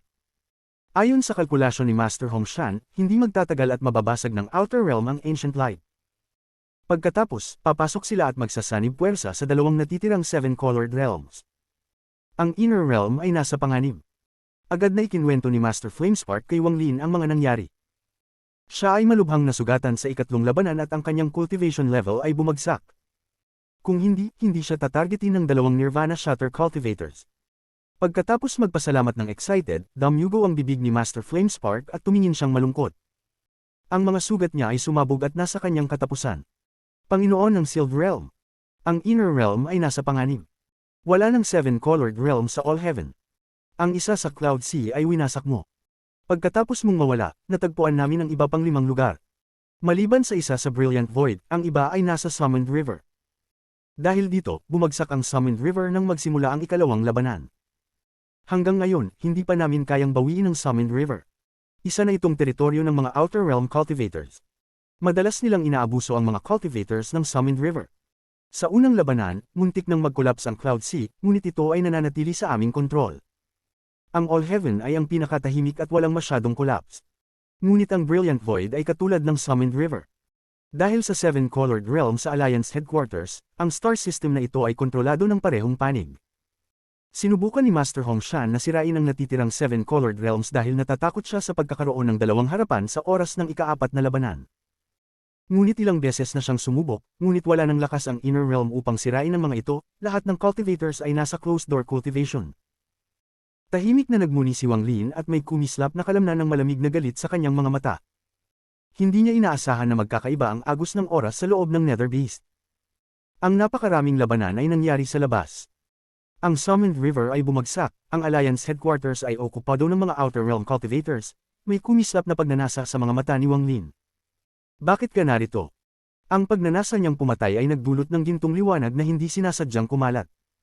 Nang ito'y tumama kay Master Flamespark, naramdaman niyang siya'y isang langgam sa harap ni Wang Lin at si Wang Lin ay parang kalangitan. Matagal na niyang naramdaman na mas malakas si Wang Lin kaysa noon. Sinabi ng Panginoon ng Sealed Realm na pupunta ka rito. Hindi. Hindi ko inisip na patay ka, at inisip ko na darating ka rito kapag nagpakita ka. Kaya't dumaan ako rito ng maraming beses sa mga nakaraang taon. Bukod pa rito, may utos ako mula kay Master Hong Shan na obserbahan ng lugar na ito. Kung may mangyari sa Seven-Colored Realm, kailangan ko itong i-report. Si Master Flamespark ay magalang at hindi naglakas loob tumingin kay Wang Lin. Ang gintong liwanag ay nagdulot sa kanya ng takot. Inilabas ni Wang Lin ang kanyang kanang kamay at ipinako ang kamay nito kay Master Flamespark habang nag-iisip. Isang sinag ng gintong liwanag ang pumasok kay Master Flamespark at siya ay nanginginig. Ang mga ugat sa kanyang mukha ay lumalaki at malalaking pawis ang lumitaw, ngunit ang mga mata niya ay naging mas maliwanag. Sa isang iglap, nagpakawala siya ng isang masakit na sigaw. Ang pawis mula sa kanyang katawan ay itim at mabaho, ngunit ang kanyang nagkakalat na aura ay nagsimulang magtipon. May mga palatandaan ng isang breakthrough. Sa isang saglit, ang mga mata ni Master Flamespark ay naging maliwanag at ang kanyang puting buhok ay naging itim. Ang kanyang hitsura ay mula sa isang matandang tao patungo sa kalagitnaan ng edad. Ang kanyang mga mata ay puno ng disbelief habang tinitingnan ang katawan niyang ito at mas lalong nasasabik. Ito. Salamat. Salamat, Panginoon ng Sealed Realm. Ang apoy ng kasabikan ay nasa mga mata ni Master Flamespark at magalang siyang yumuko kay Wang Lin. Malinaw niyang naramdaman na ang gintong liwanag ang nagdulot sa kanyang katawan upang muling mabuhay. Ang gintong liwanag na nagdulot sa kanya ng hirap ay nagbago ng lahat. Hindi niya alam kung ano ang gintong liwanag na iyon, ngunit hinususgahan niya na ang liwanag na ito ay nagmula sa isang makapangyarihang pinagmumulan. Sumunod ka sa akin upang sirain ang realm na ito. Si Wang Lin ay naglakad patungo sa dating Alliance Headquarters na ngayon inawakupan ng mga Outer Realm Cultivators. Isang pangungusap na iyon ang nagpapakita ng self-confidence at determinasyon ni Wang Lin. Pinuno nito si Master Flamespark ng hindi maipaliwanag na tiwala. Habang si Wang Lin ang kasama, anuman ang delikado ng Seven-Colored Realm, hindi kayang pigilan siya ng kalaban. Ang pagnanasa na pumatay ay kumislap sa mga mata ni Master Flamespark at siya ay tumango. Pinipigilan ng kasabikan sa kanyang puso at sinundan si Wang Lin. Nang tingnan niya ang medyo gintong anyo ni Wang Lin, naramdaman niyang hindi ito kabilang sa mundong ito. Ang gintong liwanag na iyon ay nagdulot sa kanya ng paghanga, at naramdaman pa niya ang pagnanais na magbigay-pugay. Sinundan ni Master Flamespark si Wang Lin at magalang na nagsabi, Panginoon ng Sealed Realm, ang Vice Deputy ng Sovereign Council, kagalang-galang na Guru Tianzhao, ay nasa loob ng Seven Colored Realm sa Alliance Headquarters. Isa rin siyang third step cultivator sa maagang yugto ng Spirit Void. May malaking bilang pa ng mga restrictions at yaman na naiwan sa Alliance. Pati si Master Zhongzuan ay buhay pa at naging alipin ng mga Outer Realm. Walang problema. Kalma si Wang Lin habang papalapit siya sa Cultivation Alliance Headquarters. Kabanata 1548 ang labis na prestihiyo ni Wang Lin. Ang kalmadong salita ni Wang Lin ay nagdulot ng higit na paggalang mula kay Master Flamespark. Ang ekspresyon ni Wang Lin ay kalmado, walang ipinapakitang emosyon, ngunit ang kanyang malamig na mata ay parang kayang gawing yelo ang buong mundo sa harap niya. Kinuha niya ang huling hakbang. Sa hakbang na ito, yumuko ang mundo at ang hindi mabilang na mga bitik ng espasyo ay bumagsak. Dinala ni Wang Lin si Master Flamespark at naglakbay ng isang malaking distansya hanggang sa makarating sa labas ng punong tanggapan ng alyansa. May isang napakalaking vortex na tahimik na umiikot sa harap ni Wang Lin. Bawat pag-ikot nito ay parang may enerhiya ng pinagmulan na hinihigop sa vortex. Tinitingnan ng dambuhalang vortex sa harap niya, naalala ni Wang Lin ang nakaraan. Dati, hindi niya kayang pumasok dito, o hindi siya karapat-dapat na pumasok. Ito ang rurok ng Brilliant Void Star System noong siya ay isang nagmumulat sa planetang Suzaku. Ang punong tanggapan ng Cultivation Alliance. Ang Cultivation Alliance noong nakaraan ang namumuno sa Brilliant Void Star System, at ang kapangyarihan nito ay lumaganap sa buong star system. Ngunit dahil sa laban-laban sa All Heaven at sa pagpasok ni Qing Shui, bumagsak ang alyansa. Inilak nila ang kanilang punong tanggapan mula sa loob. Ngayon, narito si Wang Lin, tinitingnan ang punong tanggapan ng alyansa at binibigkas ang mga salitang tanging siya lamang ang makakarinig. Senior Brother Qing Shu, kailangan mong mabuhay, napabuntong hininga si Wang Lin at iniangat ang kanyang kanang kamay. Itinutok niya ang daliri sa dambuhalang vortex na hindi humihinto sa pag-ikot sa loob ng hindi mabilang na taon. Sa pamamagitan ng pagpoint na ito, isang gintong liwanag ang kumislap mula sa kanyang daliri. Isang sinag ng gintong liwanag ang lumipad at tumama sa vortex. Sa sandaling iyon, nagsimulang umalag ang lupa at kumalampag ang nakakagulat na tunog. Ang vortex ay kumilos at unti-unting huminto sa pag-ikot. Ang eksenang ito ay nagdulot ng malaki at namutla ang mata ni Master Flamespark. Inisip na niya na malakas si Wang Lin, ngunit ang nakita niya ay labis na nakagulat. Bilang dating elder ng Cultivation Alliance, alam ni Master Flamespark na ito ang unang selyo, at maaari itong tawaging unang pintuan para sa Cultivation Alliance. Ang sealing vortex na ito ay mula sa sinaunang mundo ng cultivation. Nakuha ito ng Cultivation Alliance nang gumuho ang Rain Celestial Realm. Nang maglaon, pinatibay ito ng iba at naging isang napakalakas na forma. Kapag ito ay na-activate, hindi ito titigil. Patuloy nitong hihigupon ng lakas mula sa mundo, kaya't lalo pa itong tumitindi. Bagamat nahati ang mga cultivator ng Inner Realm sa iba't ibang Seven Colored Realms, marami pa ring mga cultivator, kasama na si Master Lufu at isang third step cultivator mula sa Summoned River. Kahit sila ay hindi na kayang patigilan ng vortex, tanging mapabagal lamang nila ito. Nang makita ni Master Flamespark na ang walang pakialam na pagpoint ni Wang Lin ay nagdulot ng tunog mula sa vortex na parang hindi na kayang tisin, nabigla siya. Ano bang klaseng cultivation ito? Tinitigan ni Master Flamespark si Wang Lin mula sa likod na may takot at nawalan ng ulirat. Ang ekspresyon ni Wang Lin ay nanatiling walang pagbabago. Habang itinuro niya ang daliri at pinatigil ang vortex, inihip niya ang kamay sa gilid. Ang vortex ay umalag at naglabas ng malalakas na tunog. Libu-libong cultivators ang biglang lumabas mula sa vortex. Lahat sila ay may marka sa kanilang mga noo. Mga Outer Realm cultivators sila. Sino ang nangangahas na pumasok? Mga langgam ng Inner Realm, naghahanap kayo ng kamatayan. Haha, matagal nang tahimik dito, may isa pang gumagawa ng hakbang. Gusto kong makita kung ilan ang dumating. Pagkatapos lumabas ng mga ito, inihayag nila ang kanilang mga matinding galit, ngunit mas kitang-kita ang kanilang uhaw sa dugo. Matagal nang tumigil ang kanilang mga laban, at ang killing intent na matagal nang naipon ay sumabog. Ngayon na may sumubok na pumasok, sila'y nasa sabik. Sa isang iglap, libu-libong cultivators ang sumugod at napuno ang vortex. Isang malupit na aura ang sumabog at ang mga kalansing ay yumanig sa langit. Dalawa lang. Dalawang langgam lang ang naglakas loob pumasok dito. Ang taong ito, ang libu-libong cultivators na unang punong-puno ng mga magagaspang na ekspresyon, ngunit may ilan sa kanila ang nakapansin sa walang pakialam na titig ni Wang Lin, at agad nilang nabago ang mga ekspresyon nila. Ang mga malupit at masayang mukha nila ay nagbago at napalitan ng hindi makapaniwalang takot at malupit na takot. Siya ay, Panginoon ng Sealed Realm. Panginoon ng Sealed Realm. Hindi ba siya patay na? Siya ay ang Panginoon ng Sealed Realm. Nagkaroon ng kaguluhan, at ang libu-libong cultivators na sumugod ay nagtakbuhan. Walang isa mang naglakas loob na magpatuloy. Ang mga ekspresyon nila ay puno ng takot. Si Wang Lin ay para ng isang bangungot sa kanilang isipan. Karamihan sa mga cultivator na ito ay bahagi ng pangatlong hukbo. Nang makita nila si Wang Lin, parang muling nagbalik ang takot mula sa nakaraan. Totoo siya. Ang Panginoon ng Sealed Realm na pumatay ng hindi mabilang na Outer Realm cultivators at nagwasak ng unang battlefield. Dahil sa malalim na trauma, may ilan na napasigaw nang makita si Wang Lin. Parang nakalimutan nila ang lahat, subalit nagtakbuhan sila. Ang libu-libong cultivators ay naging magulo agad. Habang pinapanood ito, nagsimulang magpayo si Master Flamespark. Naintindihan niyang sa buong Inner Realm, tanging isang tao lang ang kayang gawin ito. Tanging si Wang Lin lamang ang makapagpapaluhod sa isipan ng libu-libong cultivators sa pamamagitan ng pagpapakita lamang ng sarili. Ang momentum, ang kadakilaan, ang killing intent na ito ay walang ibang makapagpapantay. Siya ang Panginoon ng Sealed Realm. Nagkaroon ng kislap ng lamig sa kanyang mga mata at inihip niya ang kanyang kanang kamay. Ang vortex ay umalog at isang dambuhalang bitik ang lumitaw dito. Para bang isang pares ng malalaking, hindi nakikitang mga kamay ang punit sa vortex. Ang mga kulog ng tunog ay umalingaw at ang vortex ay napunit sa kalahati. Naglakad si Wang Lin papunta dito. Bagamat mukhang mabagal siya, mabilis siyang gumagalaw patungo sa vortex na napunit. Habang gumagalaw si Wang Lin, ang punit sa vortex ay lalong lumalalim.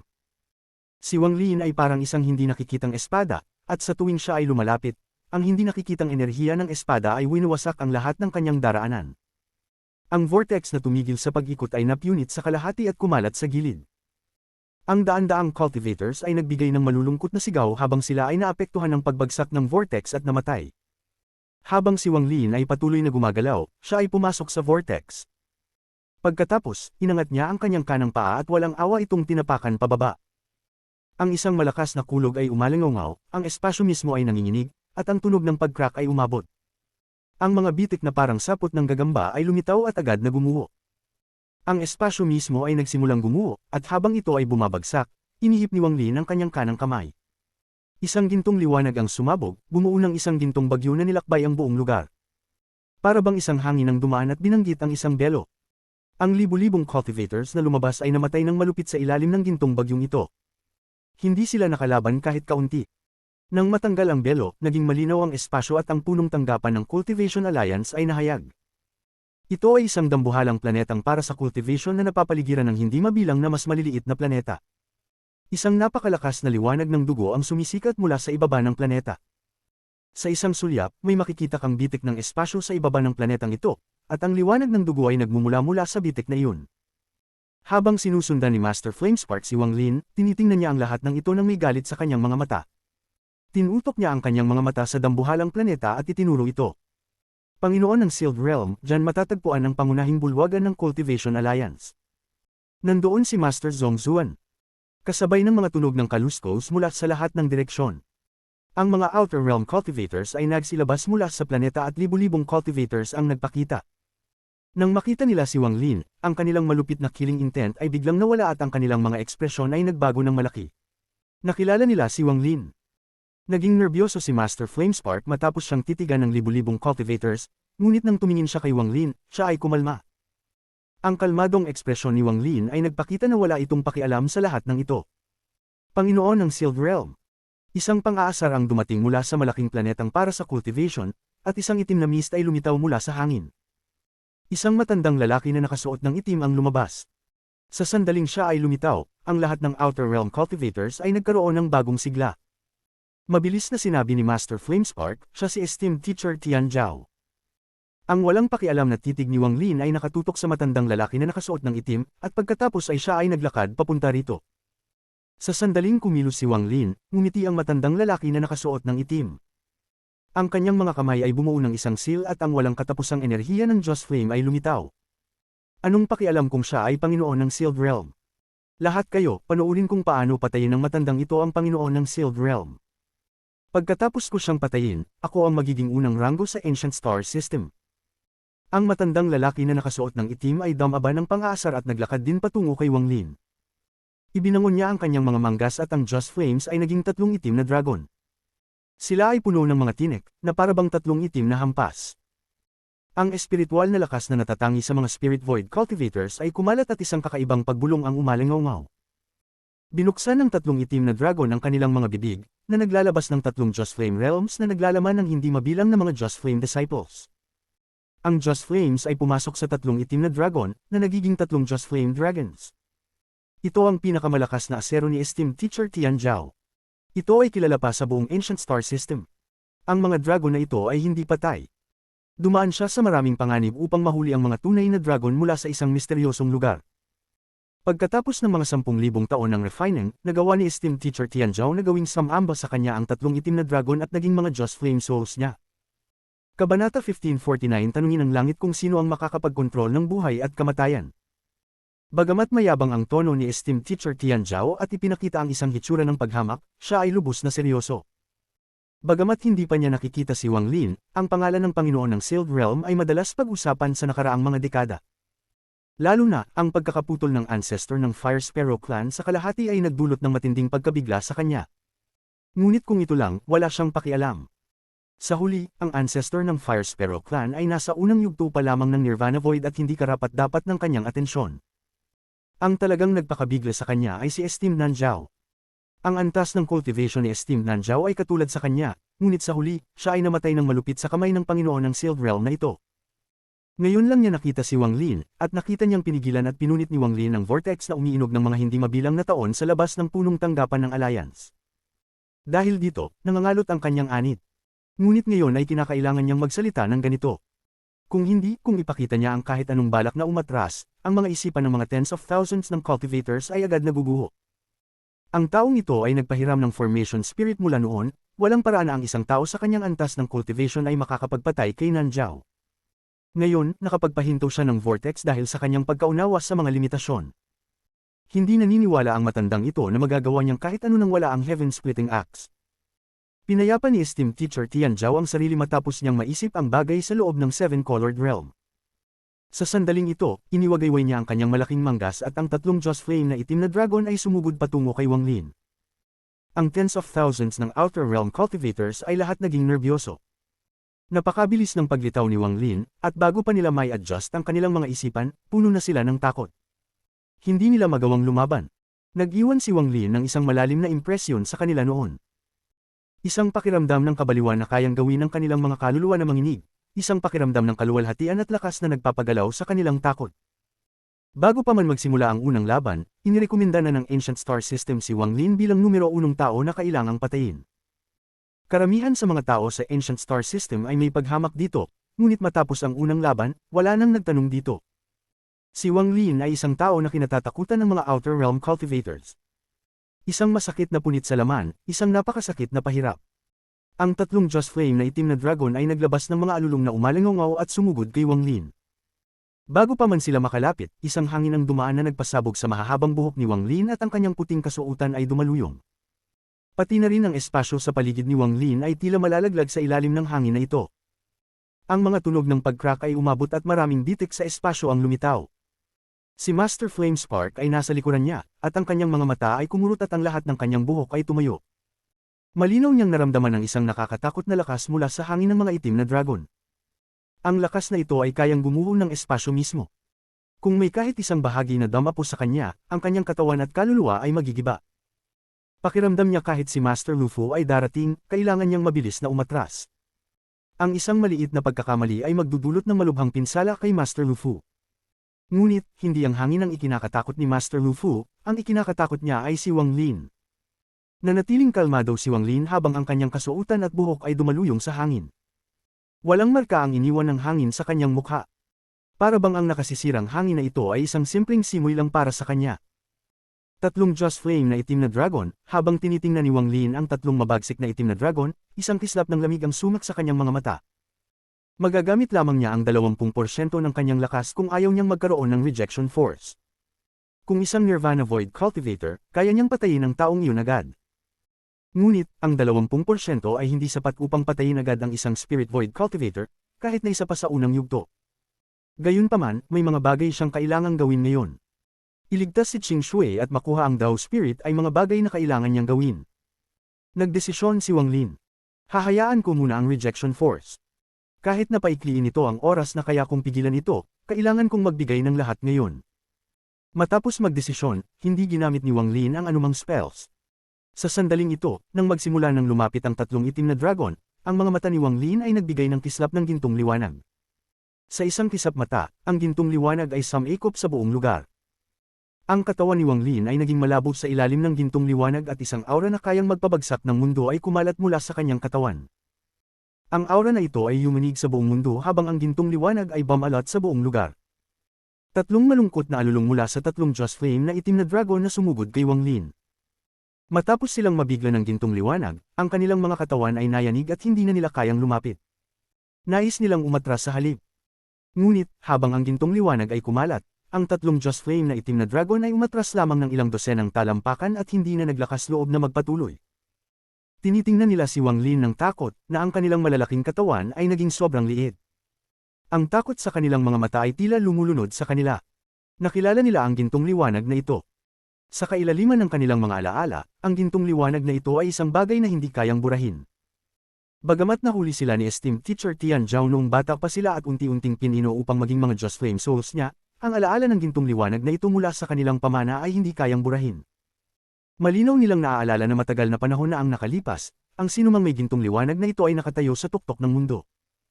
Pati ang kanilang mga magulang ay kailangang manginig sa takot sa harap ng gintong liwanag na ito. Kahit ang buong angkan ng itim na dragon ay maglalaho kung magsusukol sila laban sa gintong liwanag na ito.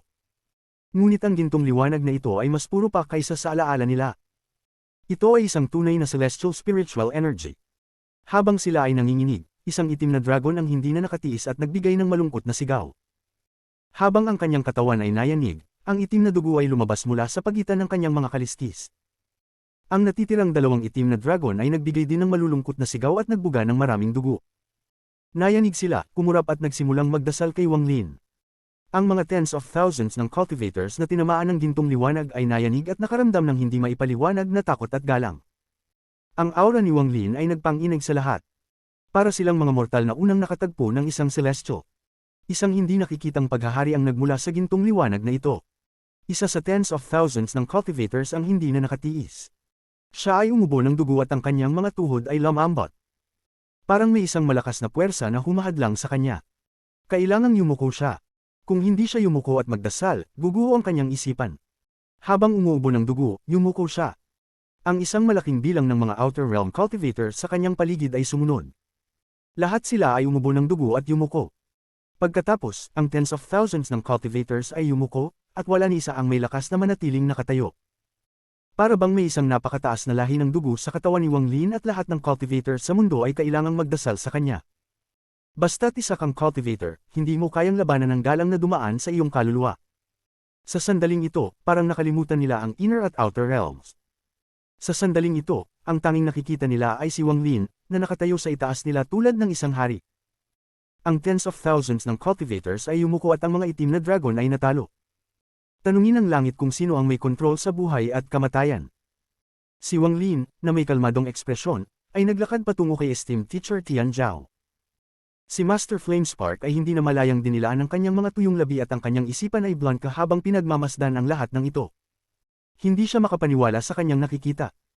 Ang sandaling nakita ni esteemed teacher Tian Zhao ang gintong liwanag na ito, ang kanyang mga mata ay bamaha ng matinding takot at nagbigay siya ng hindi mapigil ang sigaw. Parang may naalala siyang isang bagay nang makita ang gintong liwanag na ito, at ang kanyang ekspresyon ay nagbago ng malaki habang siya ay mabilis na umatras ng takot. Ang labanan sa pagitan ng Outer at Inner Realm, ang personal na karangalan, ang utos mula sa Sovereign Council. Nakalimutan niya na lahat at nagbigay siya ng sigaw habang mabilis na umatras ng takot. Huwag itong mangyari. Ito, ang gintong liwanag na ito ay. Si Wang Lin, na may kalmadong anyo, ay naglakad patungo kay esteemed teacher Tian Zhao, na mabilis na umaatras, at naghagis ng isang suntok. Ang malalakas na kulog ng tunog ay umalingaw, at isang gintong bagyo ang sumabog upang bumuo ng isang dambuhalang gintong kamao. Agad itong tumagos sa kalawakan at lumitaw sa harap ng katawan ni esteemed teacher Tian Zhao. Isang malakas na dagandong ang dumaan at si esteemed teacher Tian Zhao ay umubo ng dugo bago ang kanyang katawan ay napunit. Maraming Just Flames ang sumak na nagtatangkang bumuo ng isa pang katawan. Pagkatapos ng suntok, inihip ni Wang Lin ang kanyang manggas at ang gintong kidlat ay lumabas mula sa kanyang kanang mata. Ang punong tanggapan ng Alliance ay napuno ng gintong kidlat. Isang kidlat ng gintong kidlat ang bumagsak sa orihinal na kaluluwa ni esteemed teacher Tian Zhao.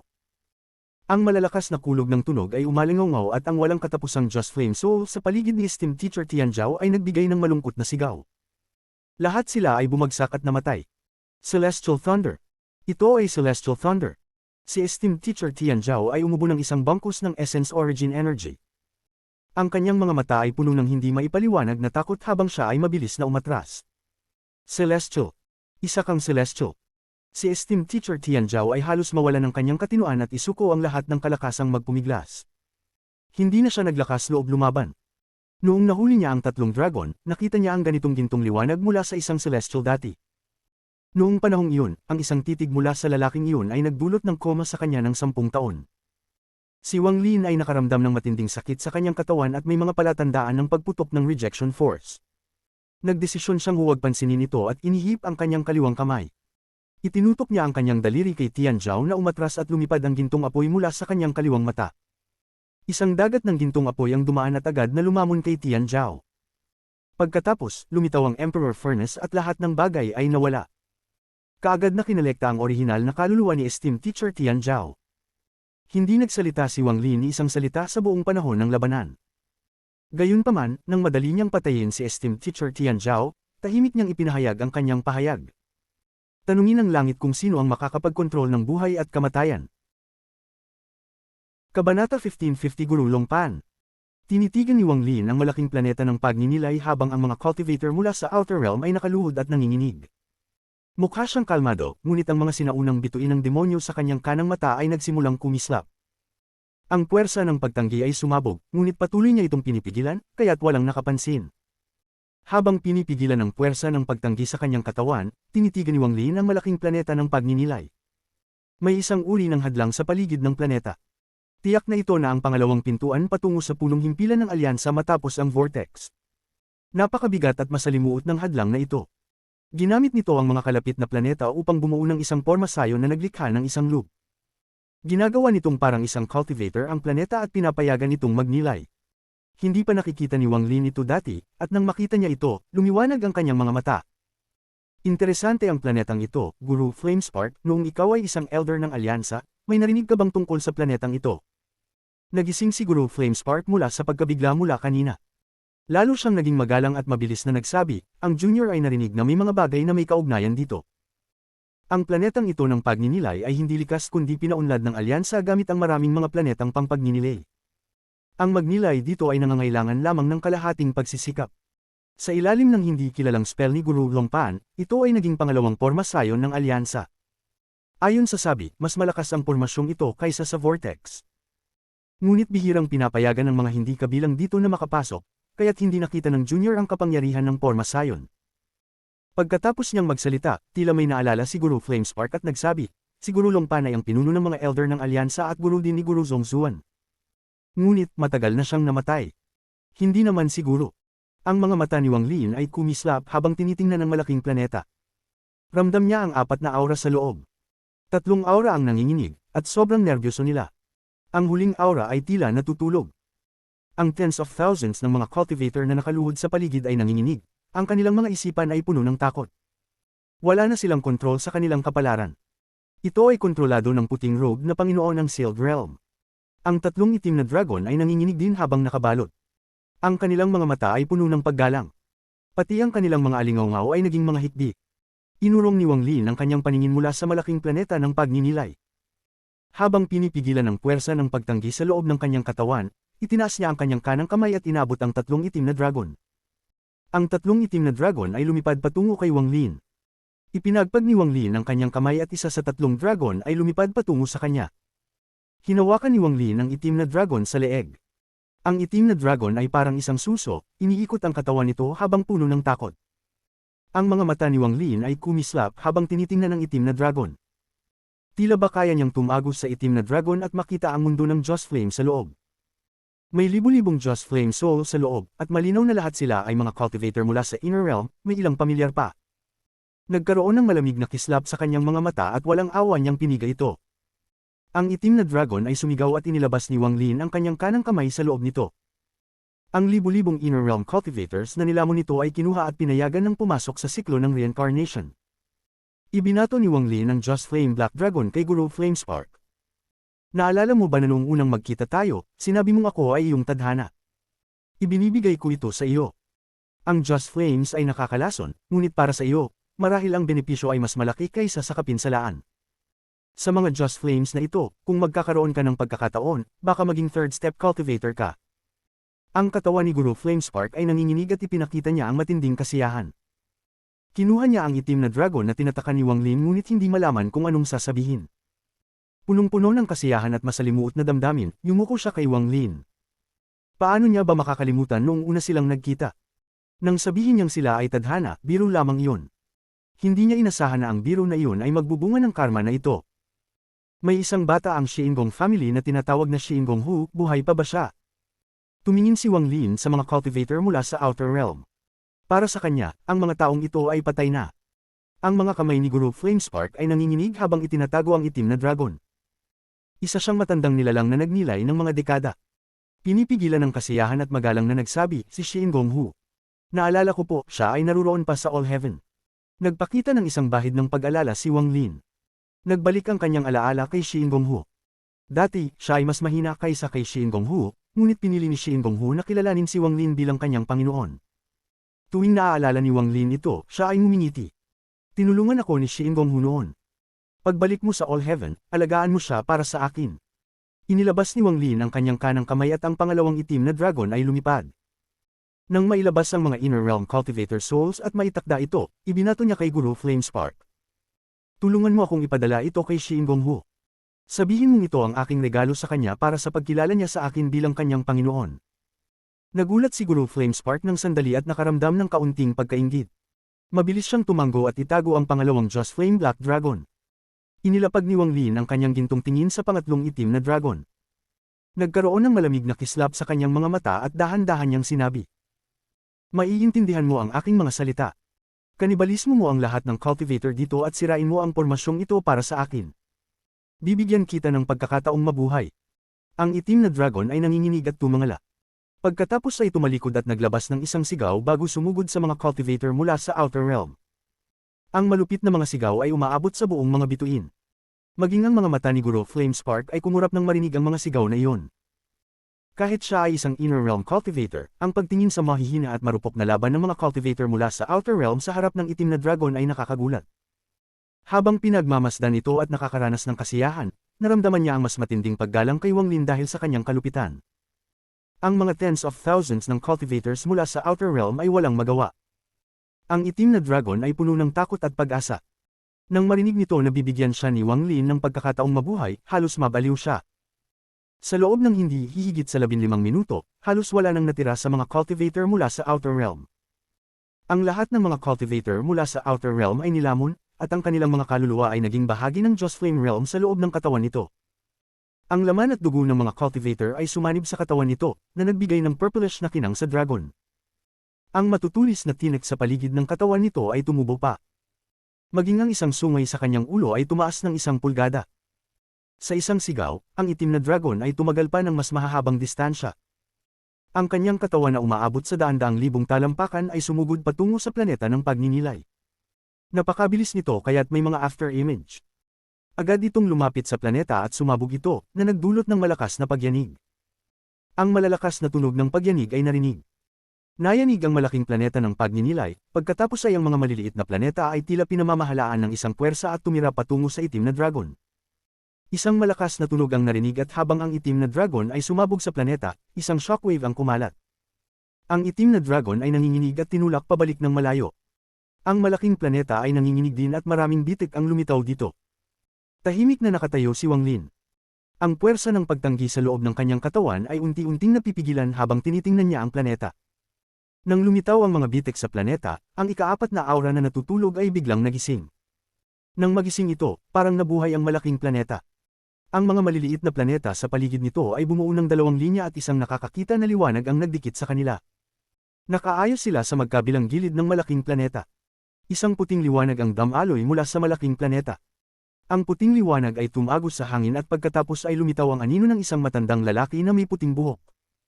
Ang katawan ng anino ng matandang lalaking may puting buhok ay nakakonekta sa planeta. Para bang siya na ang planeta. Ang sinumang magtangkang labagin ang alyansa ay wawasakin. Isang sinaunang tinig ang nagmula sa kaluluwa ng matandang lalaki. Pumasok ang tinig na ito sa kaluluwa ni Wang Lin at sa katawan ni Guru Flamespark.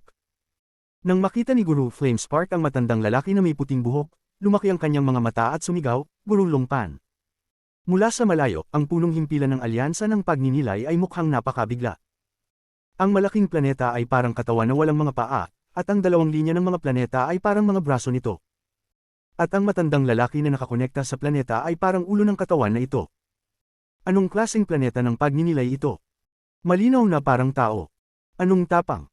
Pinasama-sama niya ang kanyang origin soul at kaluluwa sa planeta ng pagninilay. Sa isang paraan, nakuha niya ang immortalidad.